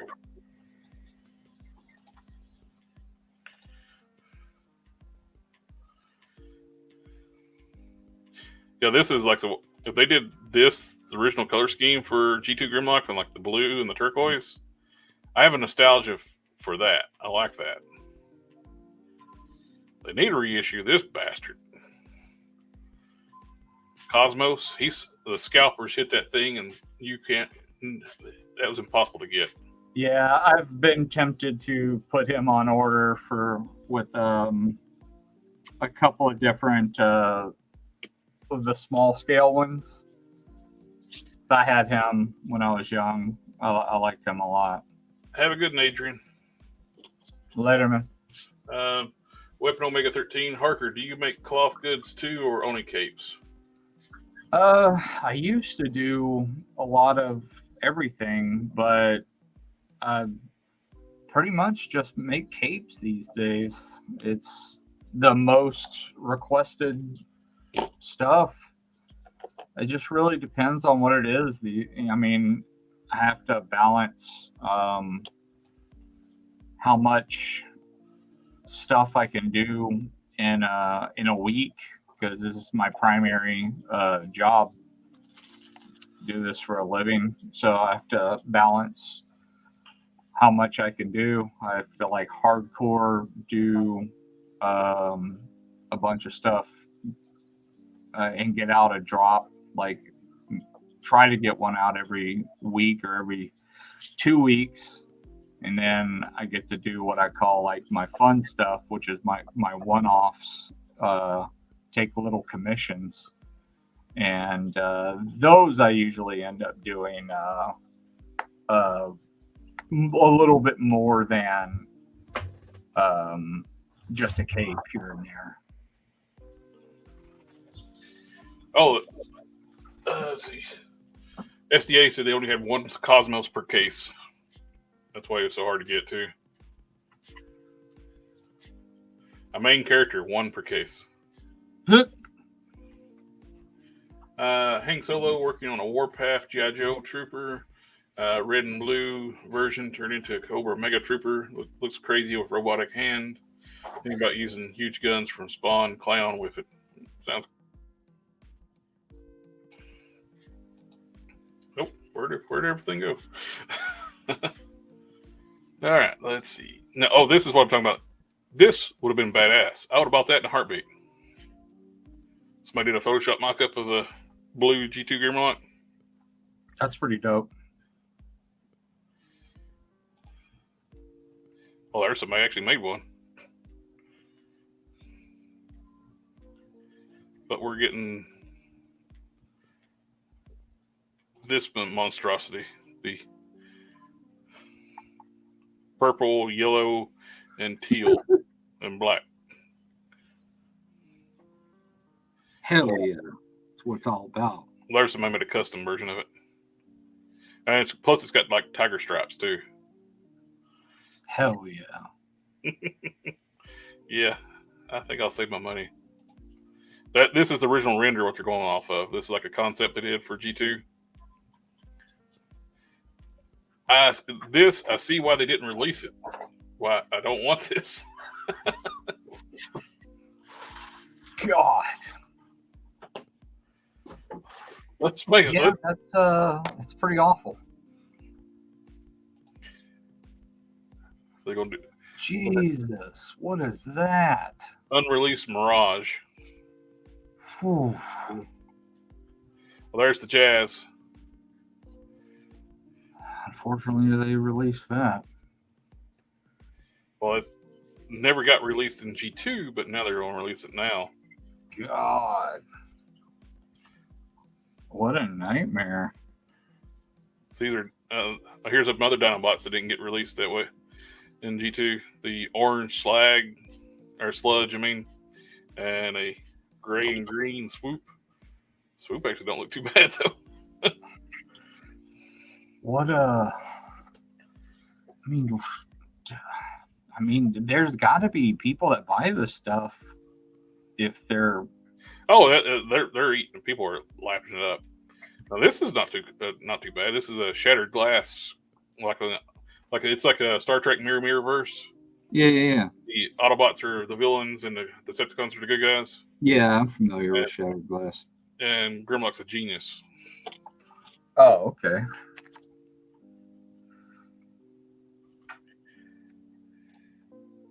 Oh, he's got Trypticon colors.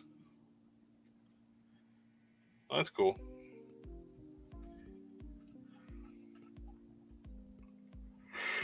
I don't think my brain could handle good guy Starscream. He's in Jetfire colors. The Shattered Glass Starscream. Yeah, I don't think my brain would comprehend that because he's such a turd.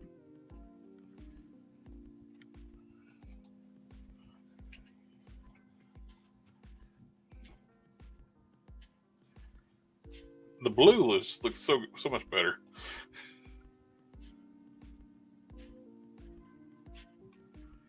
Let's see, Jazz. Oh, I like the Jazz G2. It actually matches his character really well. So you got the musical note, where you like music. And it's basically his regular color scheme, but it just lost the Martini Racing. Didn't Michael Bay like kill him off in the first movie? Yes. What an asshole. Oh, Jazz. It's like, fuck you. Ripped them in two.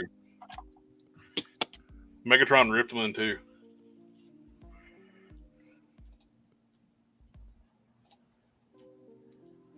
I wish I got this. This the Make Toys. Like it was a TFCon exclusive. That sucker's brings a premium now.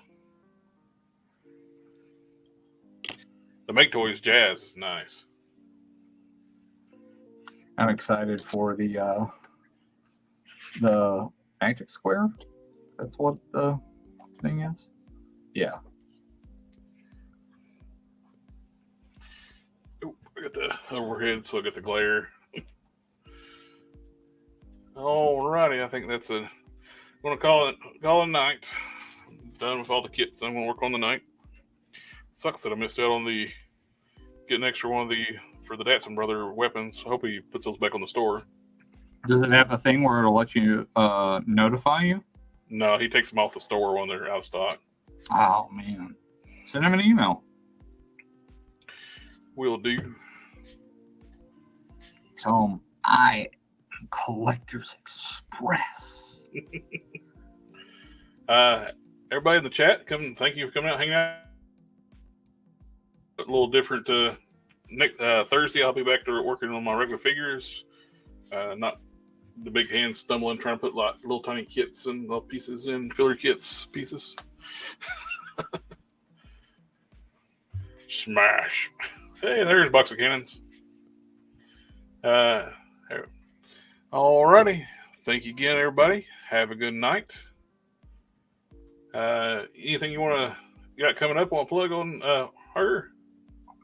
Well, you can follow me at Harker Customs. If you shoot me a message, let me know that you know me from the stream, and I'll follow you back. Box of Cannons, shoot me a message on Instagram. I'd like to talk to you about getting a custom Strider Hero head and weapon made. I really want to finish my custom of him, and I the parts that I have to finish him are just not working out. The box can said he's been working for a while, has on the background. Ah, that's what's up. All right, and let's see. Here we go.